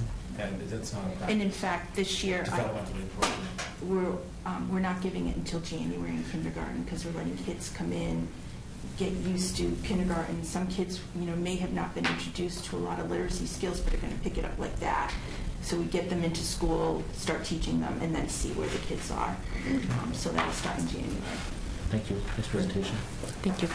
Any other comments, questions? I have a question. What do you mean when you say write like a real writer writes? What is that? What is that? Well, it's teaching them that all writers, all authors have a purpose to their writing. Whether it's narrative to tell a story, whether you're trying to persuade somebody or get your opinion across about something, a debate, an argument, or whether you're trying to write an informational text. And so they use mentor text, which is text that you share appropriate at a grade level, to show how various authors do that. Published authors, well-known authors, authors that they may have read before, and that all writing has a. You're trying to show them. It's not like just let's come in. We're going to talk about what you wrote. I want you to write about what you did over the weekend, or I want you to use your spelling words in a paragraph. It's really meaningful writing, and understanding by using those mentor texts, you're really helping a child to see how the author uses words and language in different ways to get their message across. And it is different ways. This author today used what is a memory, what is a memory, what is a memory. Someone else might use a sound, a clacking sound or something like that they use to, for little kids to make something. Someone else might keep stressing a point like it in the upper grade levels, and this is why, and this is why, So that just showing them that there's really a purpose and a reason how authors write, and not just sort of this generic kind of writing. How does all this transition then further up the grade levels? How is this carried forward? Because this is wonderful work at this level, but then what's happening at the 6 through 12? Right. So we have to start somewhere. Mm, So yeah, we're no. starting at elementary, and we're trying to Yeah, get I that get that. consistency I across get the that. elementary schools. I did visit the middle school recently, met with an ELA teacher. I'm hoping to spend some more time over there to get a better feel for what's going on there. We did have a couple of middle school teachers go through this training a couple of years ago, so they've played with it a little bit. How it's going to transfer, I can't tell you right now. I think I really need to see how we can get it rolled out at the elementary level, where we get skills, student skills to, and how that transfers to the middle school curriculum. I don't have a solid answer for you in that right now. So. But it is something we'll discuss during budget season. Just one quick comment I wanted to say. So I met with a faculty a few weeks ago, and I said, what's working in the North Andover Public Schools? And the answer was Jackie and Ann, and the entire faculty went like this. So I just want to say that the work you guys have done, that website which you glossed over, is an incredible resource that I have frankly never seen in another district, and I think people are seeing this as an incredible amount of support, and this idea of using data in real time to meet the needs of kids where they're at, and then understanding that you need to then reassess and regroup is really a model for education. I just want to thank you both for the amazing work that you're doing. Thank you. And it seems to me, to sort of back that point, that must be the big struggle for teachers is, if it's not working, what do I do? And you're giving them very specific tools to use, so they don't have to struggle themselves to figure that out. You're just saying, do this, right? So that's And great. they're there to model and support them through that, which Yeah, is yeah, huge. That's yeah, that yeah, coaching piece. So it's not even just giving them that information. They're there to support them and say, I can show you how to do this. And then it takes off from there, because with the collaborative practice that we've had in place, then teachers have the opportunity to share these lessons and share these examples Well, I like the to go video forward. example. That's perfect, right? You can do a lot of that and save it all and put it on that website. People can go look at that anytime. That's our goal. That'd be great. So I think this is fabulous. I'm incredibly excited to see so much focus on reading and writing at the elementary level. I think this is really fabulous, especially because hopefully we'll see improvements in consistency across the elementary schools in the district. Some things that, just questions that I had, I wrote as I listened, so I have to just see. But I'm interested maybe in learning more about, as we go through the year and the DIBELS testing and so on, about, I think it's a change this year. It sounds like about having students meet in skill levels and needs that they have within the classroom. And I think that's an exciting change for students and for teachers.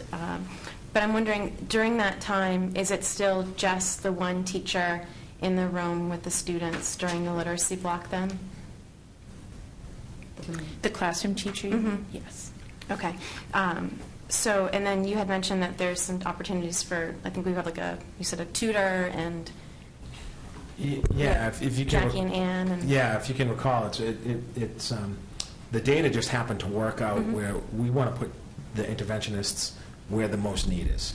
Absolutely. And the data worked out where all 5 elementary schools, we were able to, with these guys coaching halftime each and doing all those wonderful things and the website and getting stuff to the right information to teachers, we were able to get these folks to intervene halftime. And then we had, instead of the Merrimack Fellows, we hired a full-time reading teacher who had worked for us as a Title I teacher the year before halftime, which was awesome. So she's at one school? 2. She's at 2 schools. Yeah. Where is she?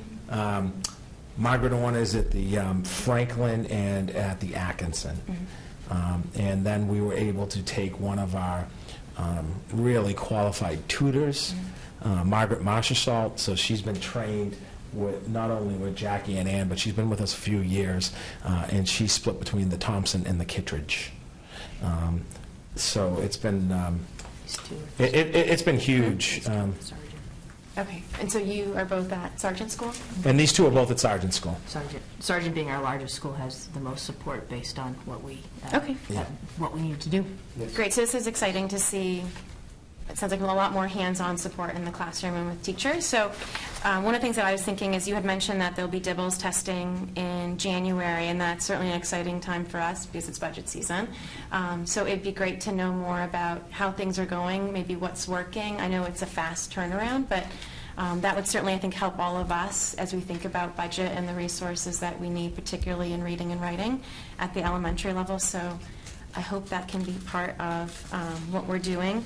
You had mentioned, hold on one second, about the small groups, so that's good. So, but I think with the one teacher in the classroom, I think we just need to all recognize that it's hard to get through all the groups with one teacher in a room of 25 students. So that's something I think that we need to keep in mind about, what we're doing and what we're providing for students, and who are, I think you mentioned you were able to get to the Tier 1, but not necessarily everyone who might not qualify for Tier 1 but still needs additional support. So that's something for us to think about too. And then I am thrilled about the Lucy Calkins writing. I think that, again, you had asked about moving on to 6 to 12, and I think one of the exciting pieces of that is when you have a writing program that's so robust as Lucy Calkins, and you're really getting consistent language, you're understanding the consistent 3 pieces of writing, and so as they move through, it becomes second nature as part of their writing, and so I would imagine that would easily build into the middle school and high school. So I think these are really fabulous changes that we're seeing, and hopefully we can keep that momentum going. Thank you. Thank you. Just relatively quickly, I just want to echo Mrs. Warren's point about, when you are doing the DIVLS testing in January, and I don't know how the schedule of that may be, but anything that you may recognize in that we can then utilize for the budget as we kind of move forward, I think would be great. And I don't know how fast we can get some of that turned around, but I think we've made some great steps, and so thank you very much for that. But anything that we can do, I don't want to wait a year because or have to try to scramble for that. So I don't know what the schedule is, but our timeline is we talked to the elementary principals about this, and I just sent an email recently with kind of a reminder and an update.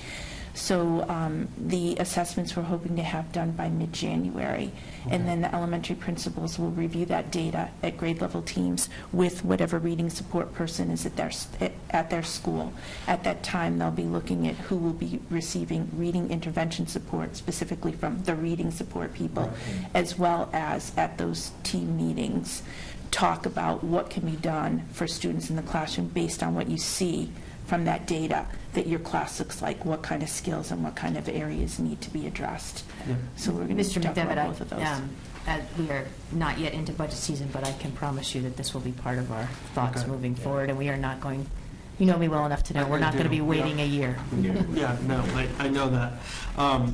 So I have a second grade daughter at Kittredge who is not not Tier 1, but very well could be considered on the cusp of that. And so I guess my question is, and I think that her teachers are doing a fantastic job with that, but what are we doing to kind of make sure that she doesn't slip into, she and all of the other students don't necessarily slip into that, because I feel like we can put the focus on who's on Tier 1, but we've got a group of kids who are very close to kind of being there. And how do we, is this kind of where we look to help support the teachers in terms of the That's tools part and the of what resources? will happen at those team meetings, is talk about what does that look, what does your group of students in that classroom look like, and where do we see needs in that classroom, and what could be done to address those needs for those kids. So that will be part of those data review meetings. Okay. And Andrew, I just want to be clear that Tier 1 means classroom instruction, so all kids actually benefit from Tier 1 intervention. Okay. So it means that your kid may not qualify for being pulled out for Gotcha. literacy intervention, but when we talk about Tier 1, that's supporting all kids in the All classroom. right, and I think I thought of it in the reverse. Yeah, just context, because- but that's fine. just want to be clear. Okay. No, that's good. And then I guess the second piece that I have is, this is fantastic and this is great, and I really applaud you for putting this together. I think it's a great repository for teachers and getting them the right tools.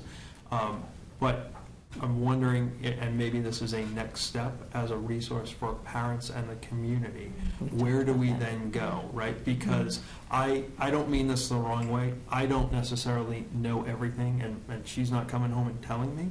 But what can I now do to not only support it, but support it in a consistent way with what her teacher is doing? Because I don't want to go out to a website and start pulling some information and trying to work with her on reading, and it's completely contradictory to what we're doing. And so, Different vocabulary. yeah, exactly. So how do we then, bring it into the home, like really kind of help push it? And I'm not looking to put you on the spot, but I'm wondering if you have a little bit of a plan for that.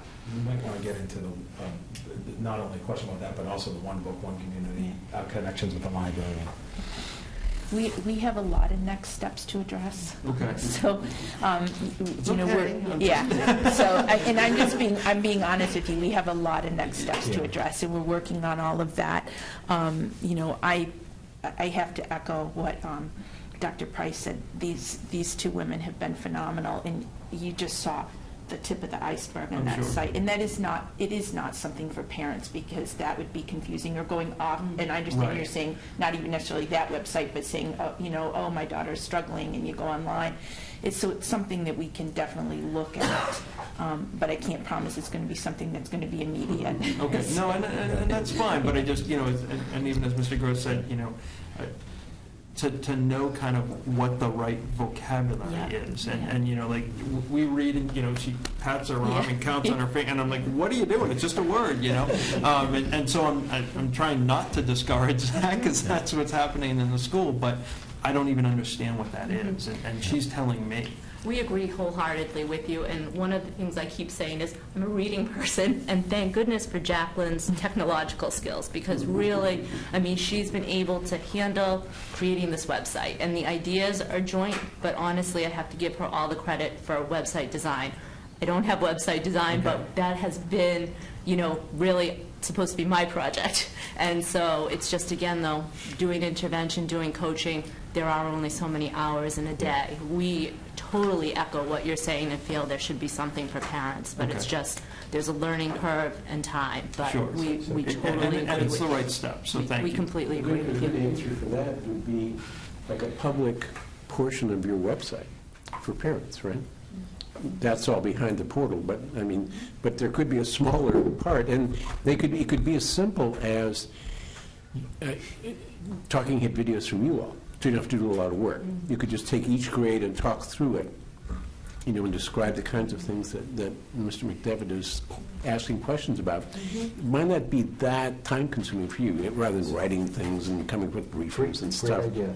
Great idea, absolutely. You can just do a few videos. I just wanted to transition a little bit, and we can come back. It's really not going off of this, but in the spirit of our district initiatives, one of the things we said, we just wanted to look at the impact of our work, but we also want to look at the financial costs. So I did ask Mr. Neely, I asked Jim to come and just give us the cost for this. So as we're thinking about costs and benefits, and we're thinking about our budgeting process, I wanted us to understand the costs, which is kind of our new way of trying to assess, are we spending our money wisely? So Jim, would you mind just explaining how this money is, what's happening? Sure. We have both. We have last year's literacy program funding and this year. So if you recall, Gilly mentioned the Merrimack Fellows we had last year. We also had an elementary pilot intervention program.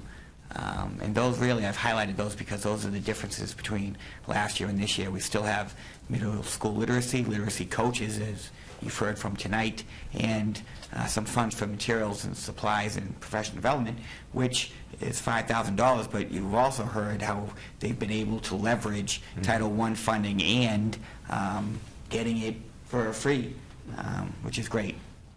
So last year it cost us $300,000, and this year it's costing us $285,000, and I've highlighted the two differences, and they've mentioned it during the presentation, which is the reading teacher and the tutor. Good. And I would just like to say, there's been a lot of praise for Ann and Jackie, and they are awesome. But Lorraine's done a great job, too. And Lorraine and I have worked really hard to network out. We've been able to connect with Reading, and she really helped spearhead those last couple summers, because those are expensive trainings, and be able to split the cost with the same goal. Lucy Calkins. Yeah. And then our ability just more recently for Lorraine set up a reading support group, and that's not a reading support group to help with the reading support, but it's the Light Teachers, a critical friends group with people from across the region, and the free training with that new connection with Haverhill Public Schools has really been awesome. So great. My only closing thought on the topic again is thank you. What I love about working with this committee is I got all my answers with their questions, so fantastic presentation. I just have one footnote to add, and I've been waiting for this to happen, it finally happened. This is the first presentation where people actually put the authors, the presenters, on the title page. Do that. Secondly, this would be an absolute perfect presentation if the last slide was an explanation of all the acronyms in the presentation, right? Because remember, this goes out to the public, right? And they have no idea what math or anything, so you just have to, every time you do one of these, the last thing, and you can, it's easy to do because you'll have it done and you just keep using the same slide almost, right? Even if you have more acronyms than you need, at least you have the ones in there in your presentation, you're good. So if you have everybody's names so they know who it was, and all the acronyms, it's a perfect presentation. Excellent. Thank you. Thank you very much. Thank you, guys. Thank you for all you're doing. Okay. I know we've been bouncing around a bit in the agenda. I'd like to loop back and see if we can clean up a little bit. I'll be brief on the chair report. I have two topics. This week we're privileged to attend the Board of Selectmen meeting. Mr. Lippert and I and Dr. Price, as well as Chairman of the Town Finance Committee, Mr. Callahan and Mr. Sherhart were there to hear the town manager present his 5-year plan. There's obviously some good news in the plan, but there's also a cautionary note. I'm not going to steal Dr. Price's presentation on the chair report there, but we do look like we're in fairly good shape for 2017 with a 3.7%, and we should expect a decrease, according to the town manager, in the 2018 through 2021. So I think those are financial realities that we're going to have to live with and plan for.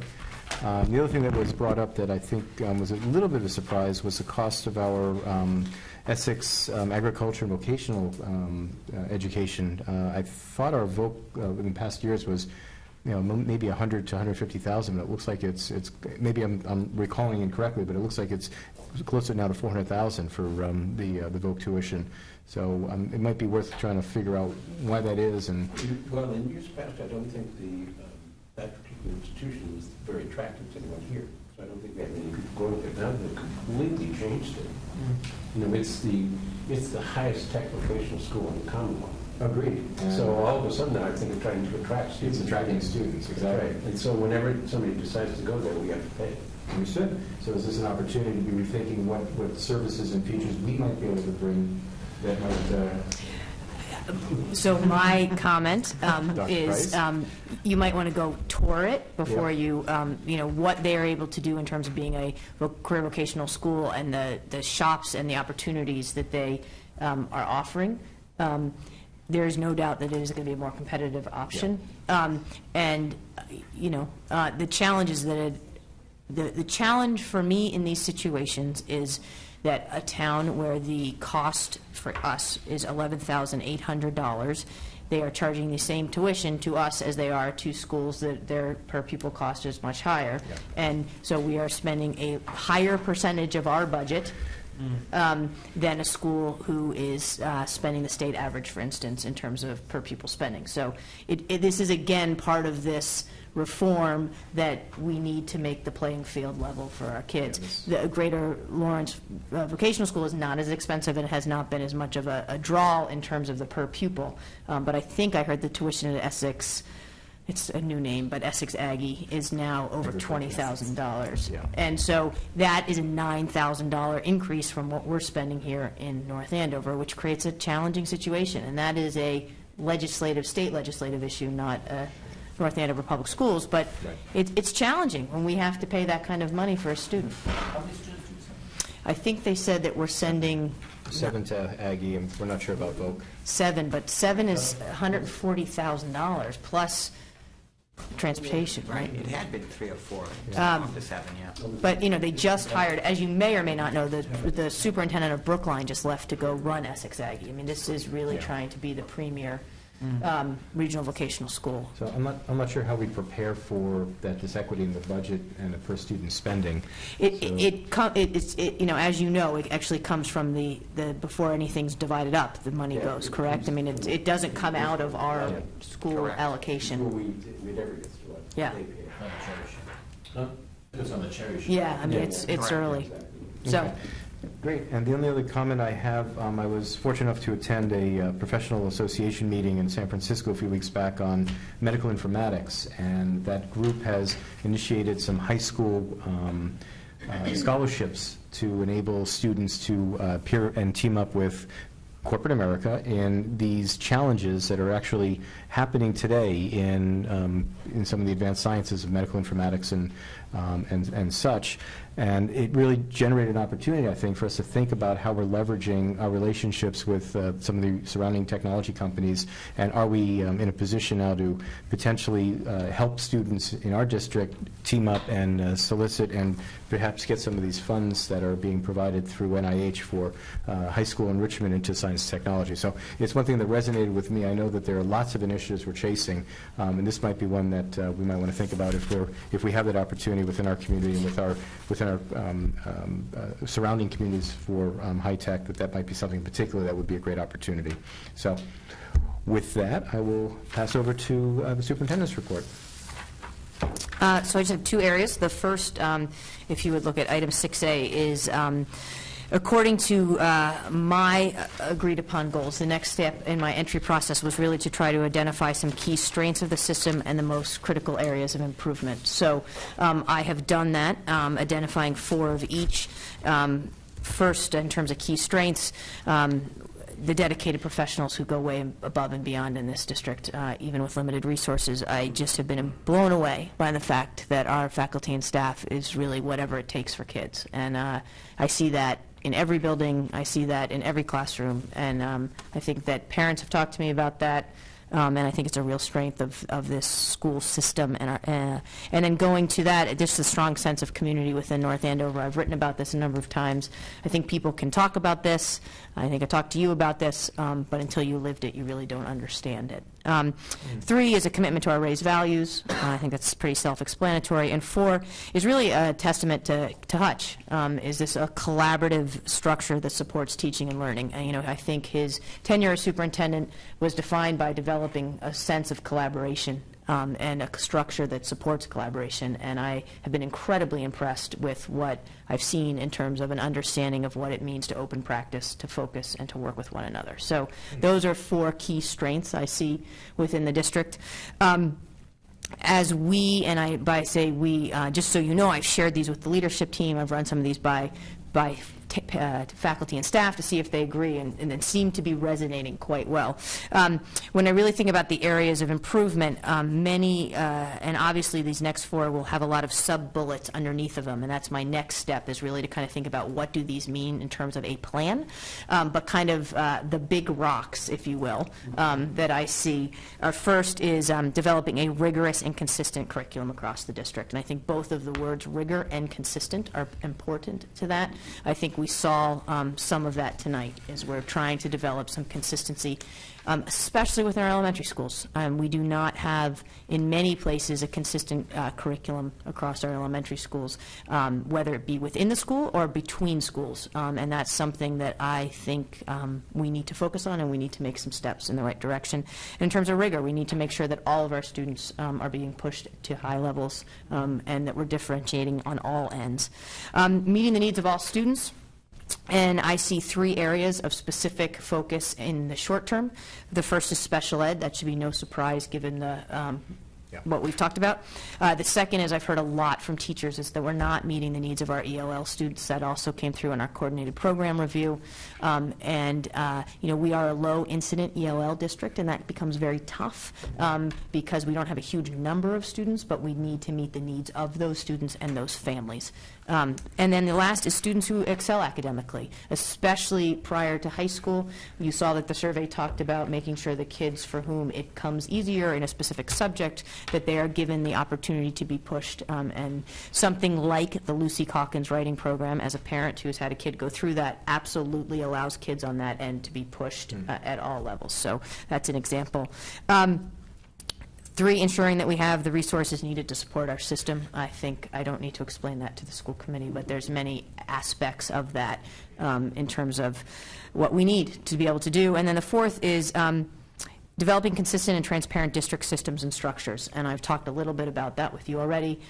Things like having a consistent hiring process in the district, which we implemented in July, making sure that we have a consistent process for completing evaluations, making sure that we have consistent communication guidelines across the schools. There's I think, as I've talked more and more about this, North Andover was once a small district. It is no longer a small district, and when you're a small district, you can kind of get away with doing it the way it was, but what then ends up happening is you end up with, like the streets of Boston, Cow Pass, and we need to create a little bit more like Salt Lake City.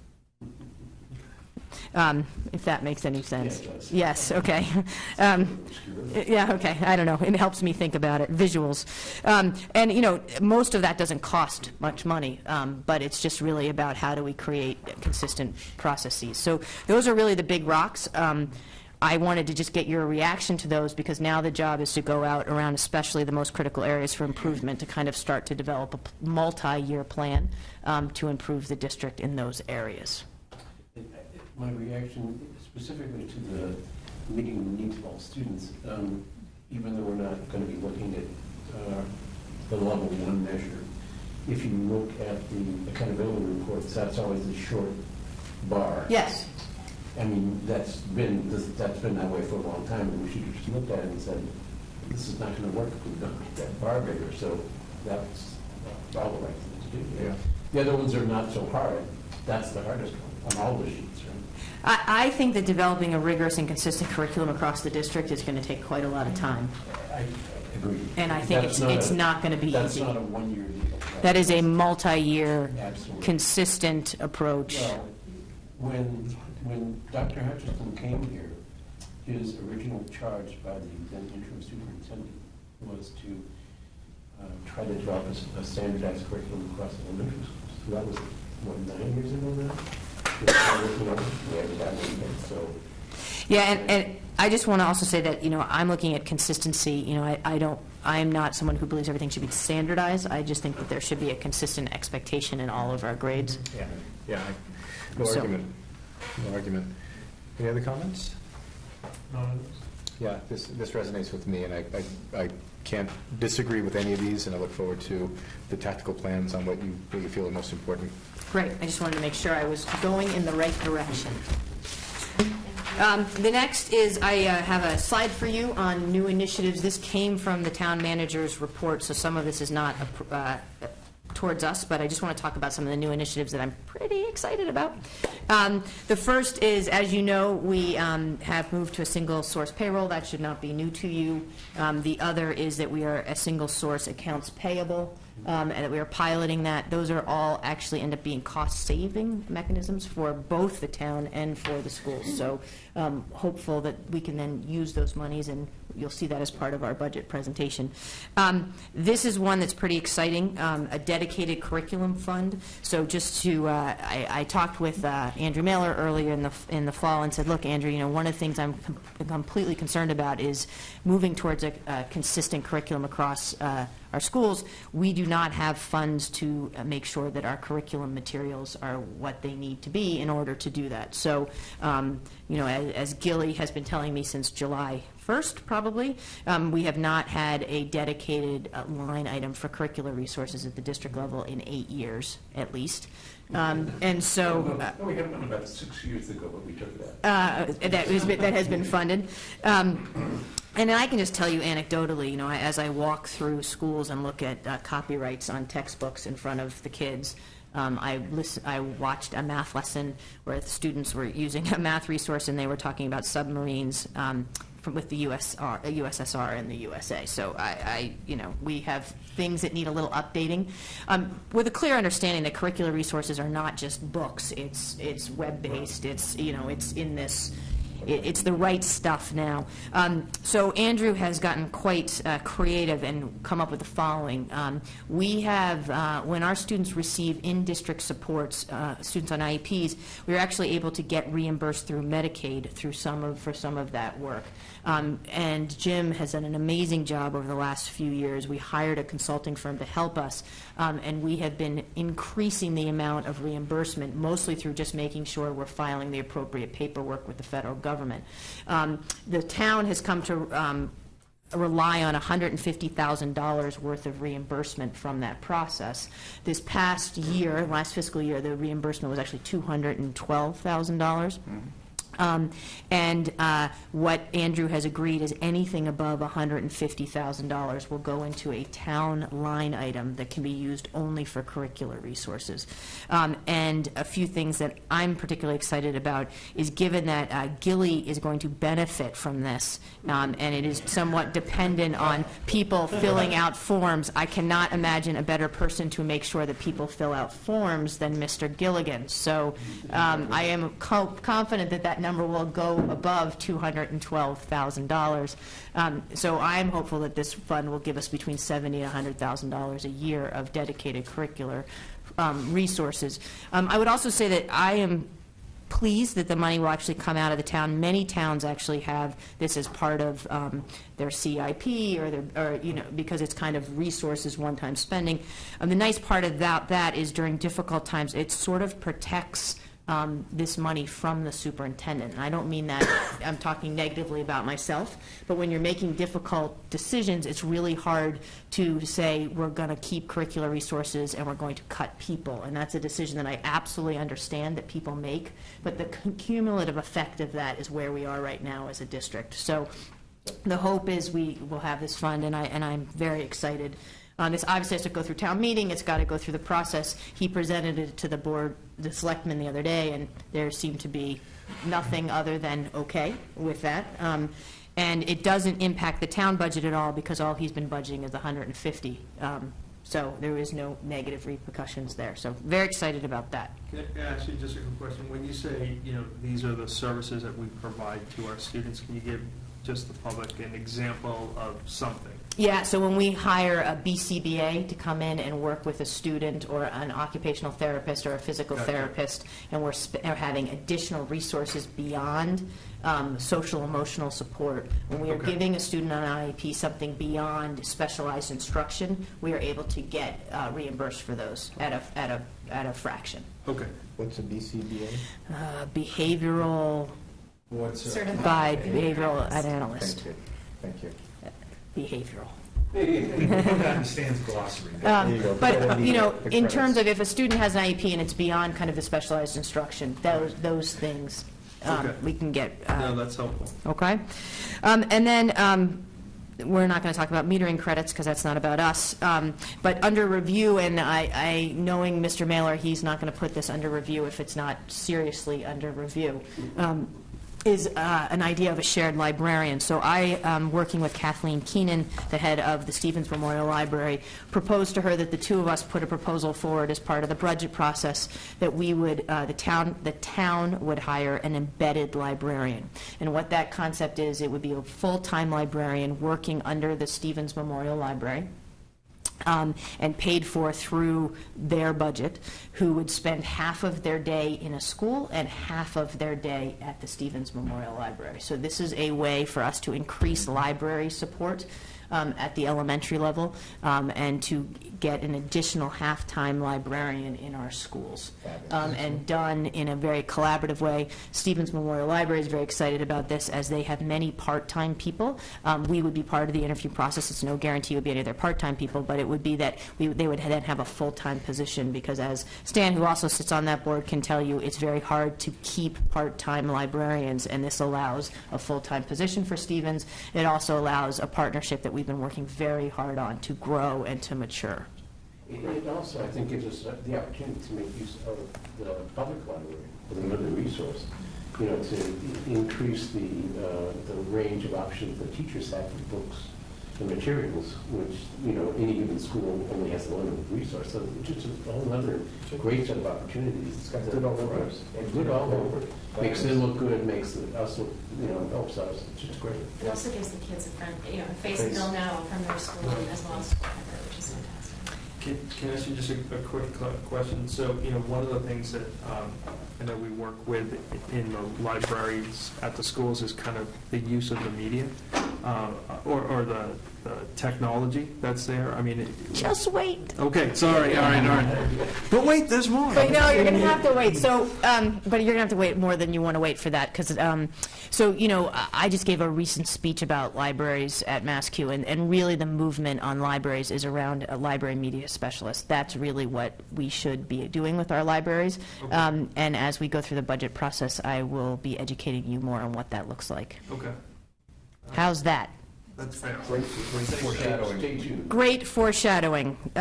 So, and then the last thing is shared in-house town council. So, you know,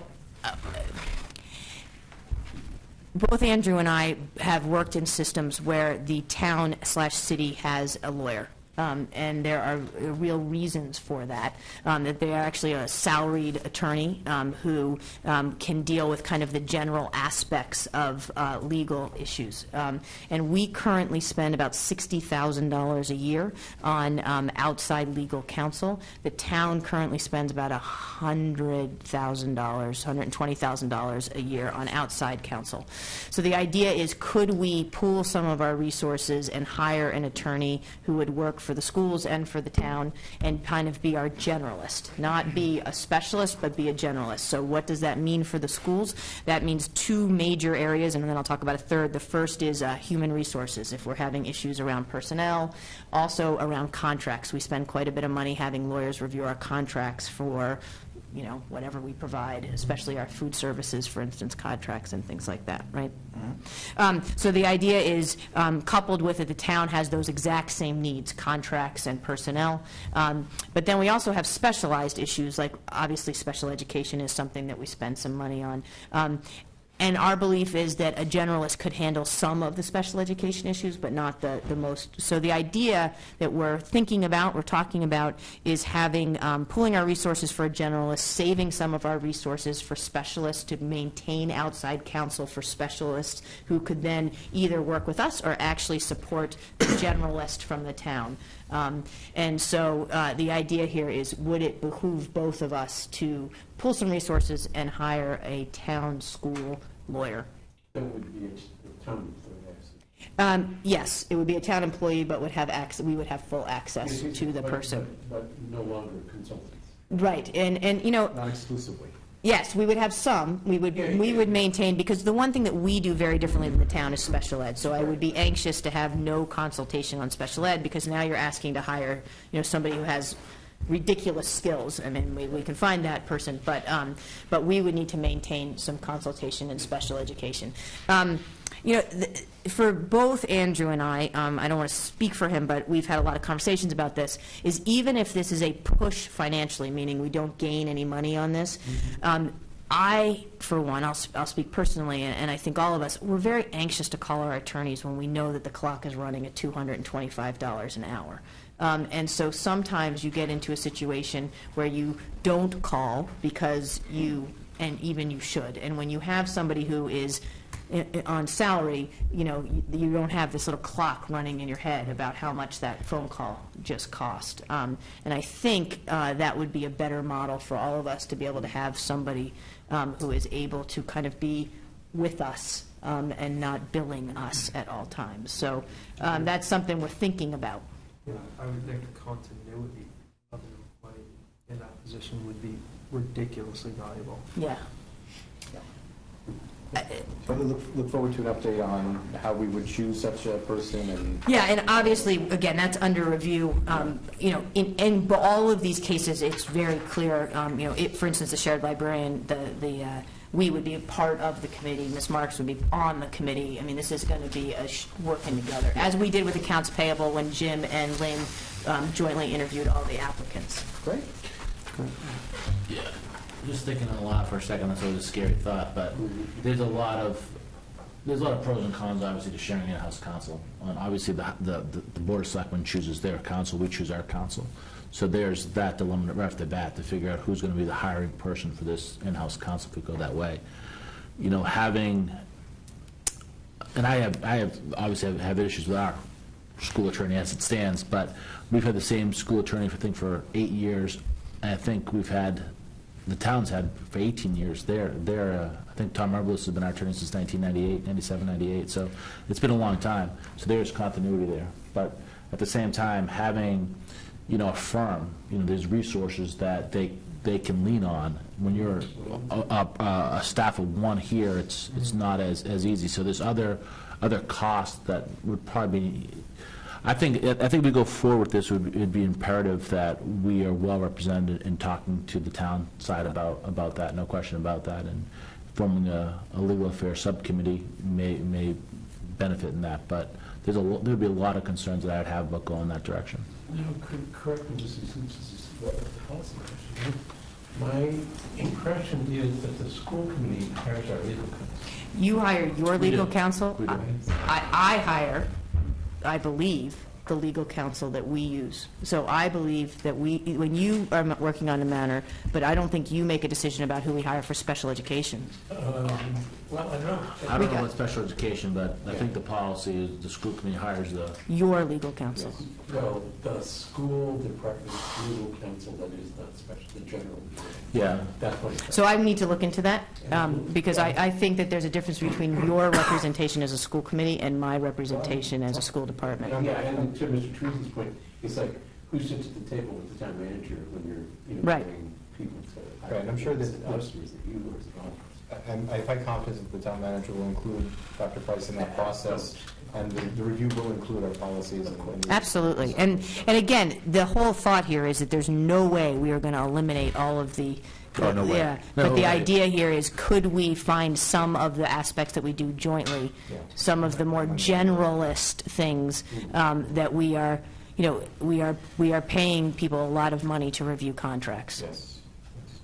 One comment at the town manager's presentation, he had an overwhelming positive comments on our superintendent and how enjoyable it is to be working with her and how forward-thinking she is. And I think it just rolled out, and the entire Board of Selectmen was, yep, absolutely. So And all this time, I thought you liked me best. we could go with that too, Stan. So I think clearly you've made an impression, and the working relationship at this point is fabulous, the best that we've seen in years. So thank you. Let me follow up with what the Finance Committee, Dr. Price also came on Tuesday night to introduce herself to the Finance Committee, make a presentation similar to what we've seen tonight, and then answered questions. And I think they were all equally impressed. I think the Liberties did their job at the table, they were good.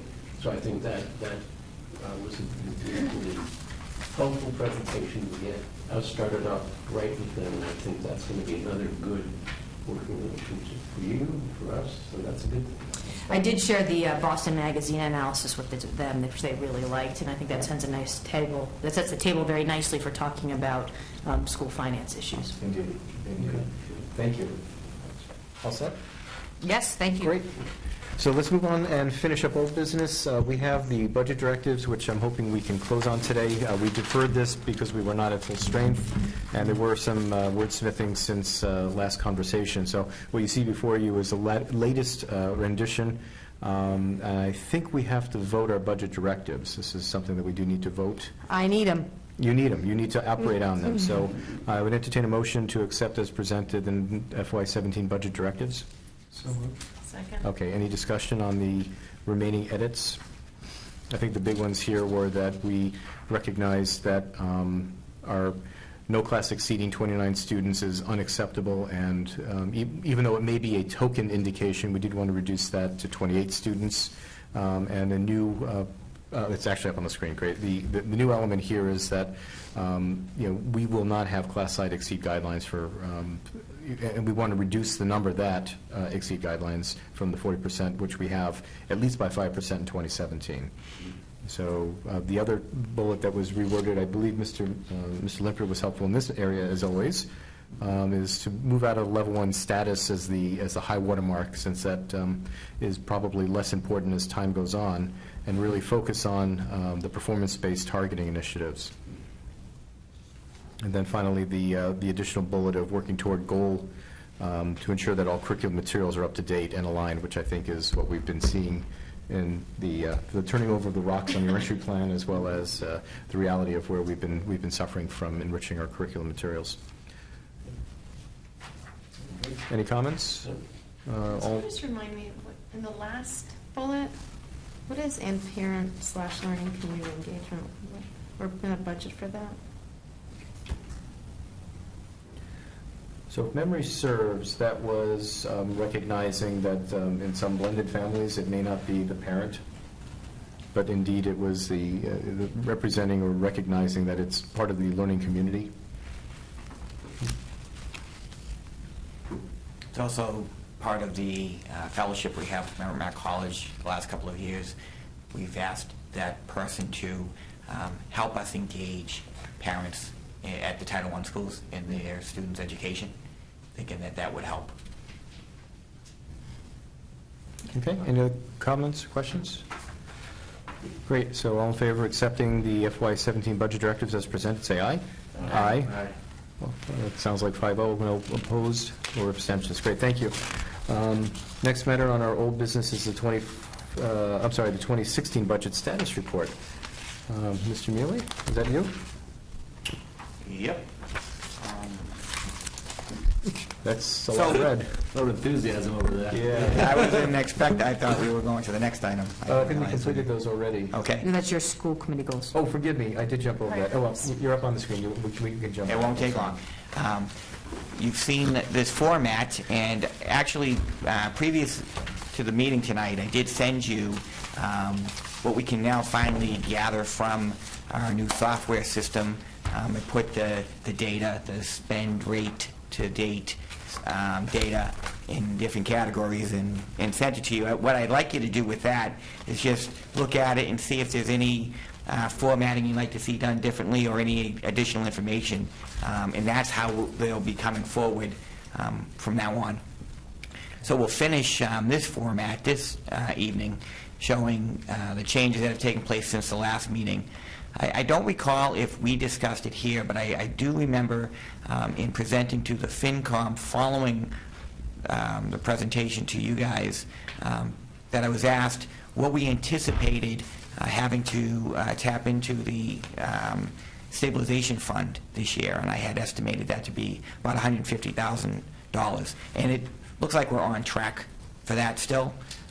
What's happened since the last time you saw this is additional move-ins, new placements. A new placement is usually a student who is in a day placement and going to a residential, and that obviously costs us more. So that's usually what happens there. Student moving back to the district, you see the November back to district 20,000. That's actually a student coming from a placement and coming back to our schools. So that's in the black, as Mr. Limpet had asked, that we make sure we put the costs in red and anything that we save in black. We had a move out in September, and we have a couple of 45-day placements that we're tracking in, and those would be the students that would cause us to go to, and continue to increase from 37,860, which is where we are right now, if they become placements. And we are working on programs that might allow us to keep students in district instead of going out, and we'll continue to do so. And the last MBC is the transportation that we have to assign to the additional students. So right now we're projecting 37,860 that would have to come out of the stabilization fund, but we anticipate through the rest of the year that number going up to 150, and we'll continue to monitor that. So then the change from the last time we saw this report is from that plus 55,000. Right, about $80-something thousand. That's 90. Yeah. To 90. Correct. Could you scroll up just a little bit to the Yep. top of September? That's a little awkward. And so the August 2015, is that a single student? Yes. Yes, all of these are individual. Individuals are listed. Okay. Yes. Wow. We were actually talking about it before, and I asked Mr. Gross, 3 students. Yeah, each line is 1 student, except for appreciate- transportation. Yep, I appreciate the fact that each student represents an individual line, because I think that highlights that. Yeah. Right. Absolutely. That's the issue, for sure. Yeah, and it's great that we can provide that service, but it certainly comes at a cost. Great. Yeah, frankly, I haven't had a chance to take a look at the new budget structure, but thank you for forwarding that, and I know it's... We just got that, so I'm Yeah. sorry that it was when No, it no, was, that's but good. our goal is to use that, I think maybe even in concert with this as we talk about individual students, it's because of the stabilization fund moving forward. Right, and what I planned is, once we kind of tailor that format, that's the general look, and then I think it's important to continue to have this focused look in this regard. So it would be both going forward. This is sort of an expansion of you're putting the little footnote at the bottom of the group. Exactly. This is like a big expansion. Yeah, these are the warnings and cautions. And this is, unfortunately, this is what we need to be looking at all the time, because This is what's driving. This is what we're Right. Thank you, Ms. Murray. Any other comments or questions? Great. Moving on, I'm going to go back to hopefully the final conversation on our school committee goals.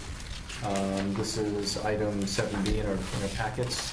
And again, just as a reminder, what we've done is we've separated out what were school committee goals into district priorities and then school committee priorities.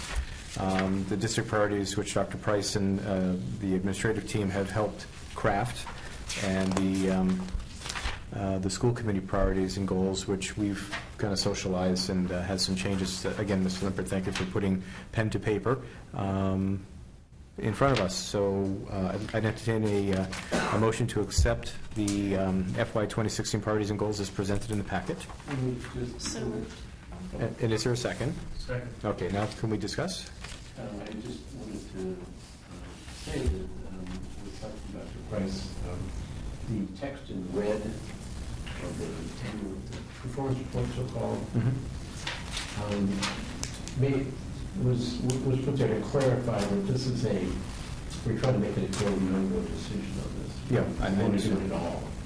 And if we do, we'll do that. So the first step is to look what we've got and then make that decision about who we want to do it all. So the only comment I have on that is that really December 2015 that Yes. we're planning to, maybe we should change that to January 2016 and move the go, no-go to February, just to be respectful to the fact that it's taken us this long to get to this point? And then March, so we'll go January, February, March. I think Mr. that's Limpert? reasonable. Does that work for you? Okay, so for Bev, that's on the benchmarks, December 2016 to January 2016, and January 2016 to February, and February to March. Great. And this was just what I was referring to when I talked about, if you look at priority number 1 under district priorities, what we did tonight was our first attempt at looking at that idea of performance-based, looking at initiatives, data, and then looking at the cost. Great. Any other comments or questions on the goals? So all in favor of the 2016 priorities and goals as presented and amended, say aye. Aye. No opposed, no abstentions. Thank you. Moving on, I think we're getting down to the wire. We have our 2017 meeting schedule for the budget, and our overall meeting schedule, I think, is part of that.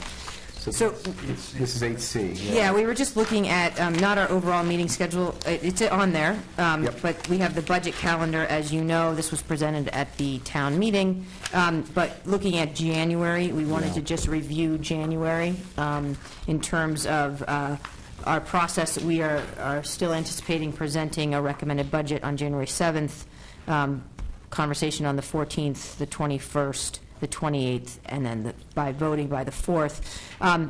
We just put every week in there because it gave us time. I'm not anticipating that we're going to need every week, so I just wanted us to have a conversation about, at this point, as we get closer, what makes most sense. Jim has a lot more understanding of how much time we will need. I haven't been through this before, but I thought we could have a conversation about it. Right. The meeting that might not be necessary would be the 28th. So I know for a fact that I have a conflict on the 21st, and I think Mr. McDevitt may as well.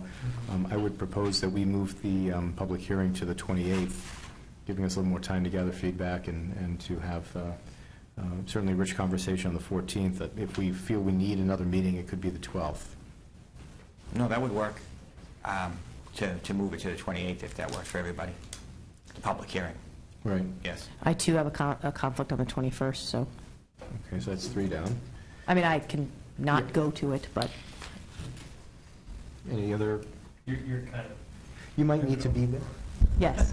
No, but I'm saying, if we moved a date, that would help me do something else. I guess from the point of view of the January meetings, I would refer to all of you, how does it seem like it's going in terms of pulling the budget together?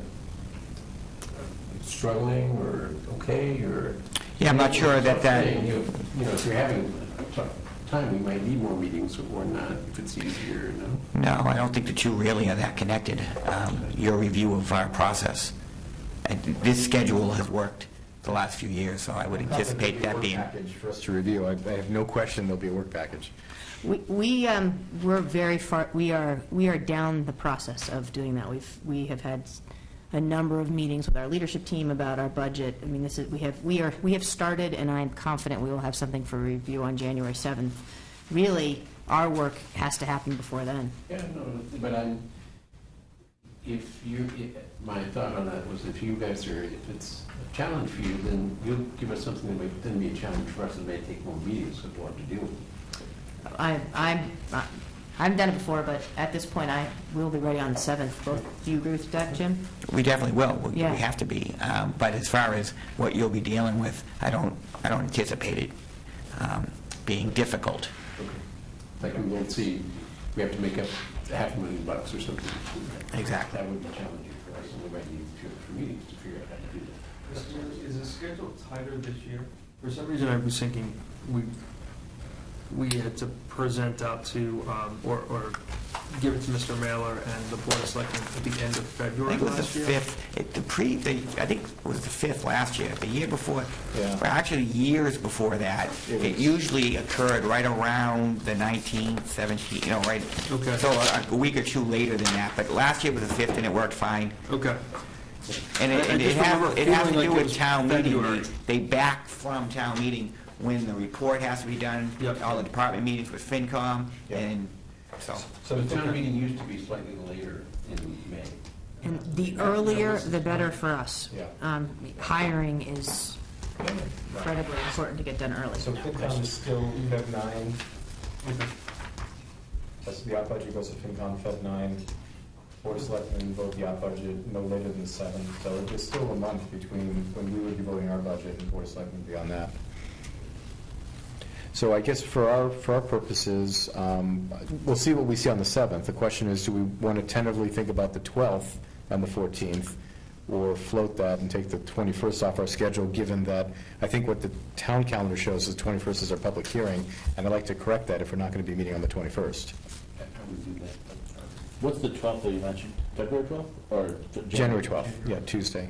Tuesday, January 12th? We'd be adding that. It would be a Tuesday, Thursday, to have in-depth conversation on the budget, if necessary. Right. And that would mean, I'm sorry, Mr. Limper, that would mean that the 17th would be our hearing. And we would have the hearing and vote the next week. Listen, who back up said the 17th would be our public hearing? Nope, 28th would be our public hearing. What's the 17th then you just said? I'm sorry, I misspoke. It would be the 28th would be the public hearing. Yes. And our vote would be February 4th. So as far as meetings in January, January 7th definitive. Yep. January 20th definitive, February 4th definitive. January 14th definitive. February 4th definitive. No. January 7th, January 14th is definitive, too. Correct. And February 4th. So we are looking at 4 meetings on the budget. Jim, does that seem? Well, I heard the 12th there. I'm sorry. 12th was an extra, is the question.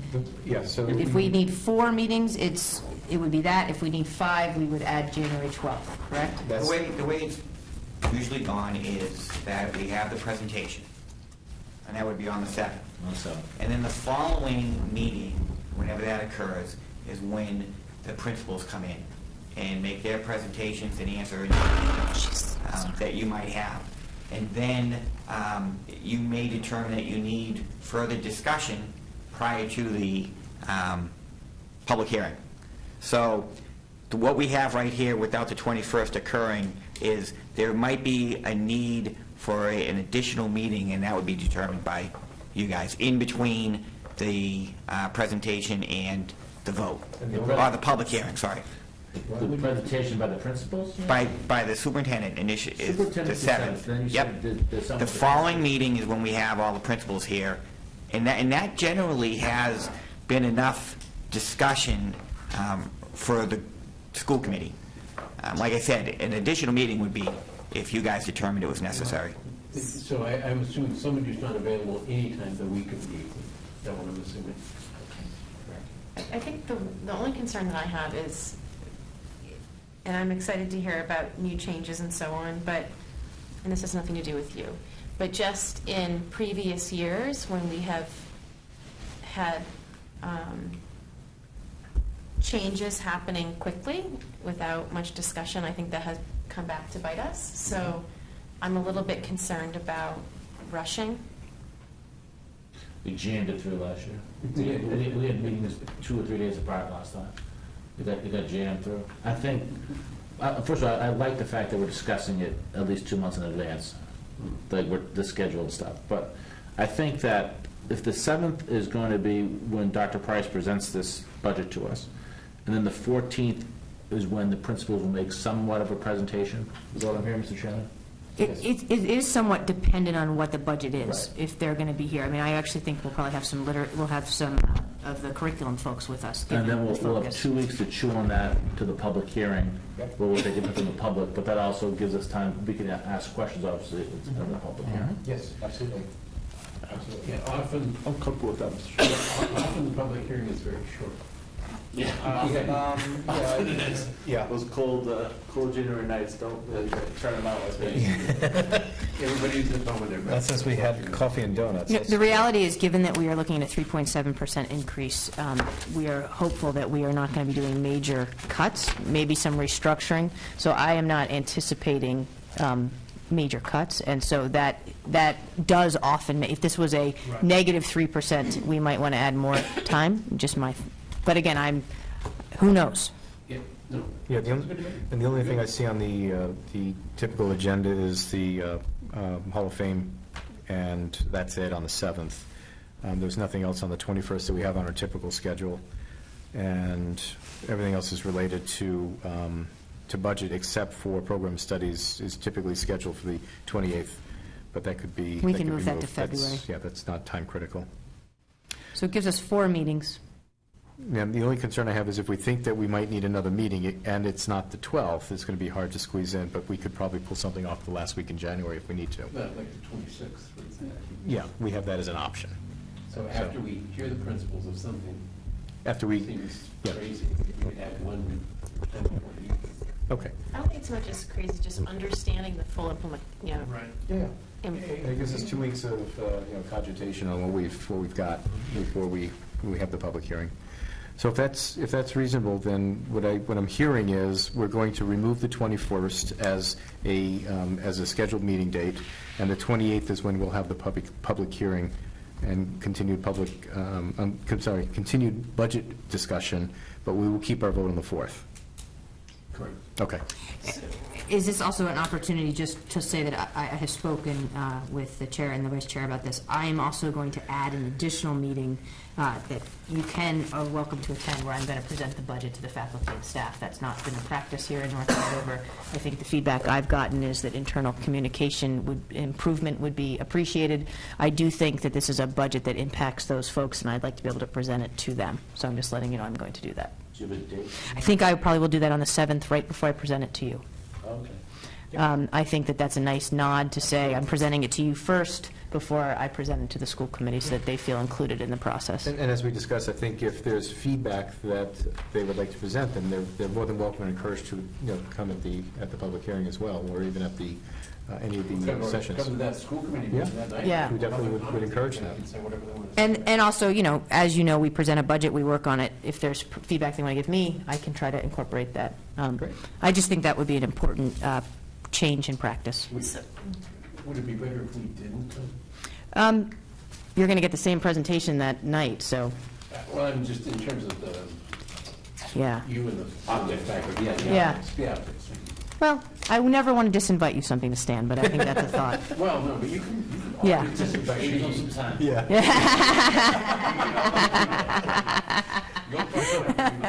So, no answer needs to be given tonight. Yeah. Give that thought. Can I, a couple things. So I'm not terribly comfortable with the schedule. I don't think it gives us a lot of time to ask questions or review, because I'm imagining that the 7th and the 14th are going to be pretty jammed with detail.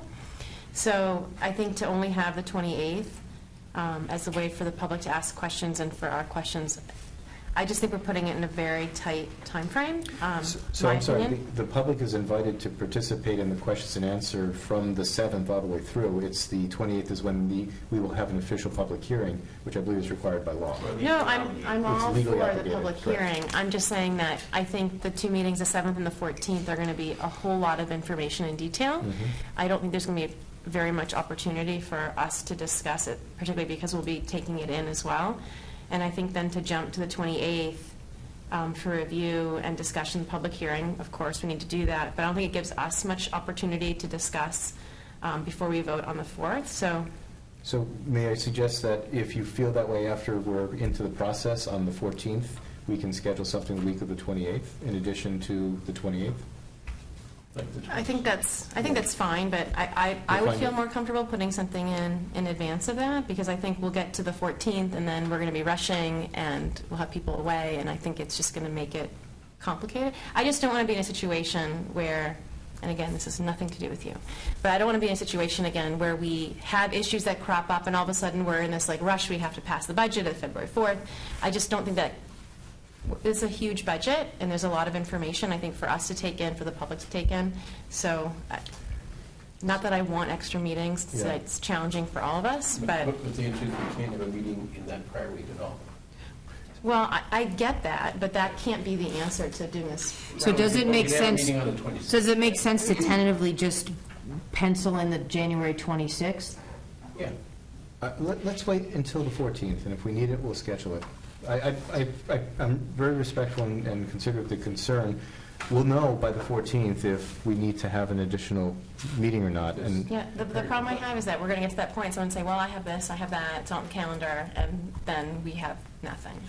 But the reality is, I think there's going to be plenty of opportunities offline to ask questions. If you have questions when the budget comes out on the 7th, as we all may have, we can get questions to the superintendent or to Mr. Maley or Mr. Gilligan well in advance. I think the chairman has outlined a very, it's a month-long calendar. And honestly, if the worst-case scenario, if we're not prepared to vote on the 4th, I hate to say it, but that's not a hard date. I'm just saying that the 7th and the 14th are going to be chock full of information. I disagree, and that's, if the committee thinks that this is a good plan, that's fine, but then I would ask that we have no recognitions, nothing extra on the calendar, because I don't want to be pushing this till 10 o'clock at night, trying to bust through this budget when it really needs our full attention. that's a fair statement. We can certainly see if the 26th is available to folks as a contingency. I can certainly, it is available to me right now. I'd be happy to block it just in case, but I think that we can make a go-no-go decision for that date on the 14th. Okay. Okay? And we will limit the agenda. Yeah, the rest of the school agenda looks pretty light, Yeah. in particular for that very reason. We'll So- keep it short and sweet, the rest of it. Or we'll try. Great. So unless there's further conversation, why don't we update our public schedule, and if we can also update the town schedule to reflect that the hearing will be moved to the 28th. I am confident Ms. Zagari will have that done by tomorrow morning. Awesome. Right, Ms. Zagari? Thank you. Probably already done. Moving on, we have a first reading of a .4 adjustment, Counselor. Yeah, so this is a first reading. So as you may or may not know, we have the TIP program at the Kittredge Elementary School. It is a program for students with on IEPs for social and emotional reasons. We've had some real success with that program, where students are able to be mostly included in the classrooms and then given opportunities to have timeouts and other opportunities for to refocus in our TIP program. What we've seen this year is a changing demographic with a few of our students where they need a more more self-contained program, where the model is actually more self-contained and less included. What we've done in the past in those situations is that has been when we have moved kids out for a 45-day placement. I feel strongly that with the right supports and the right consultation, which we've been working on, we actually can develop a self-contained part of TIP. And Mr. Mealy has moved some mountains, right, Jim? And we are going to get down some walls down this weekend, actually. Yeah, walls are coming down this weekend. We've actually hired a consultant. We got rid of one consultant and brought in another consultant with incredible experience in this area of developing programs, social emotional programs. He's been working with the folks over at Kittredge. And our thought here is to hire a .4 adjustment counselor that would also be coupled with, we have a maternity leave where that's a .2 at Kittredge, so it would actually be a .6 position. We are confident we will be able to hire someone for this position. It has been, as soon as we are able to approve it. The cost is about $15,000. That's the cost of one 45-day placement, a little bit more, but not much.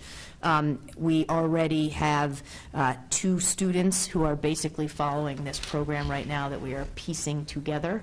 And we have a third that we are anticipating may be able to come back from an out-of-district placement to be in this program in January, thus actually paying for this completely.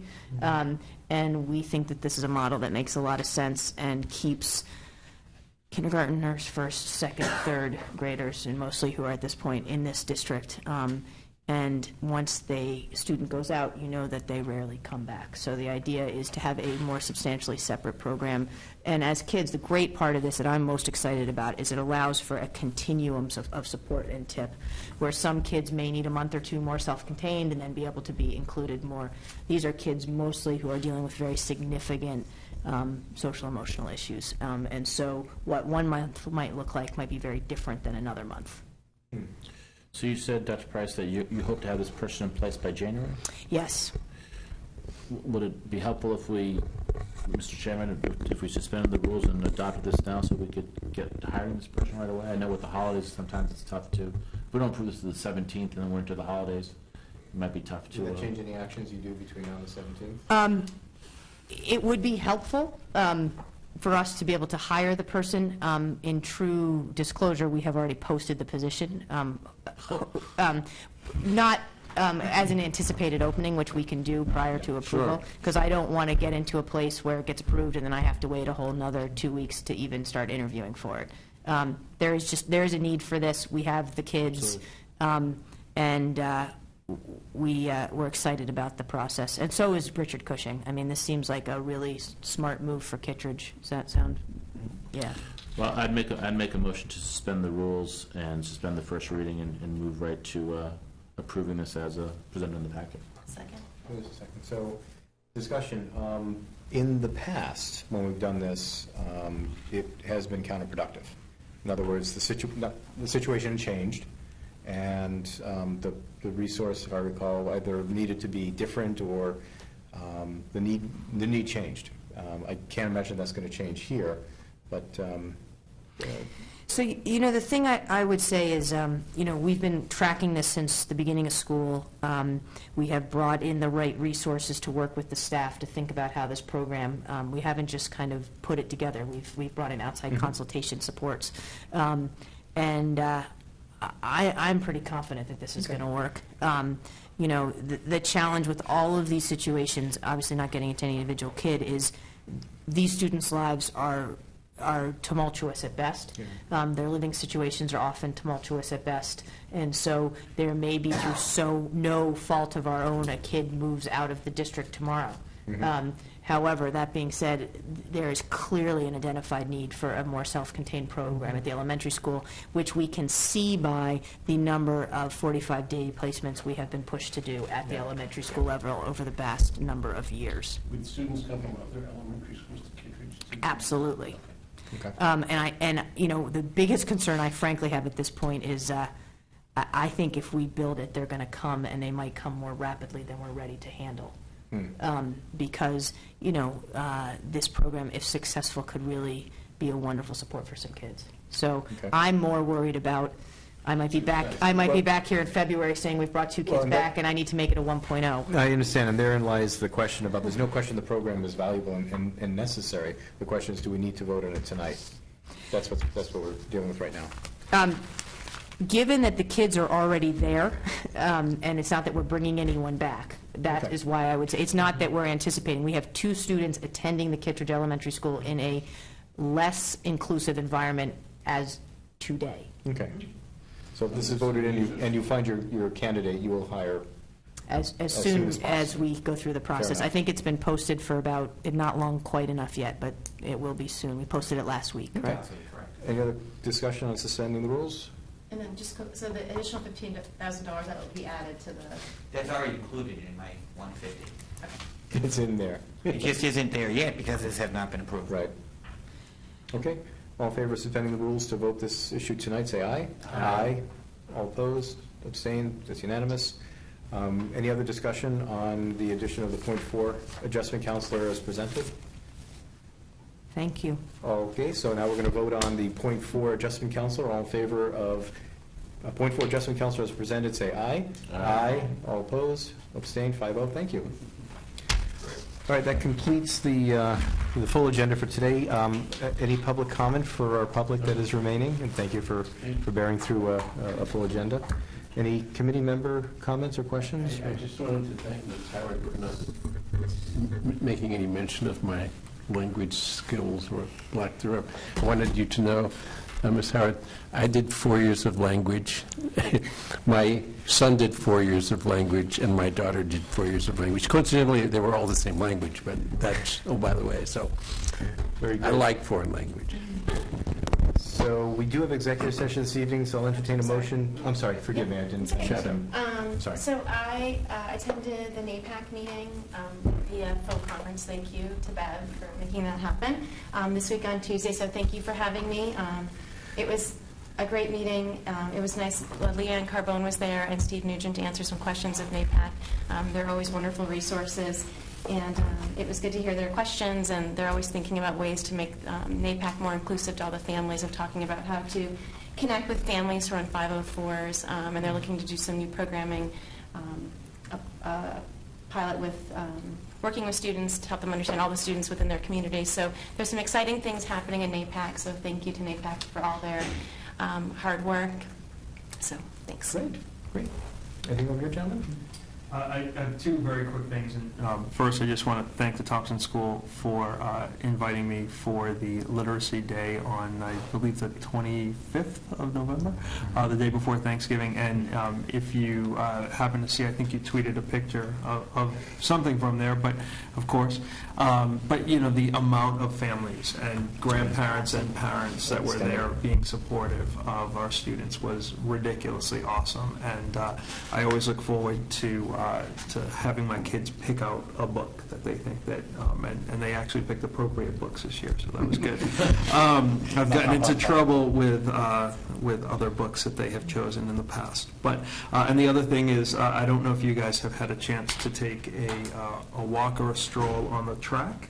There is not a sign that is up on the track, and I think that that'll come in the spring. But if you're kind of coming up from the high school, there's the I believe 2 sheds and the new steps that the Eagle Scout put in maybe a year or 2 years ago. The track actually along the writing of it says the Alexander P. Parisi track, kind of on the inside curve, and it is really pretty cool. So they wanted to get it done before the snow came. So yeah, okay. Good for them. Mission accomplished. Yeah. Great. Anything else? No. Great. So I'll entertain a motion to enter executive session, not to return to open session for reason 30A22A to discuss strategy and negotiation with the North Andover Custodial Association, where an open meeting would hurt our bargaining position, and I declare so. So moved. Second. Roll call. Mr. Lippert? Yes. Ms. Warren? Yes. Ms. Treacy? Yes. Yes, we are adjourned.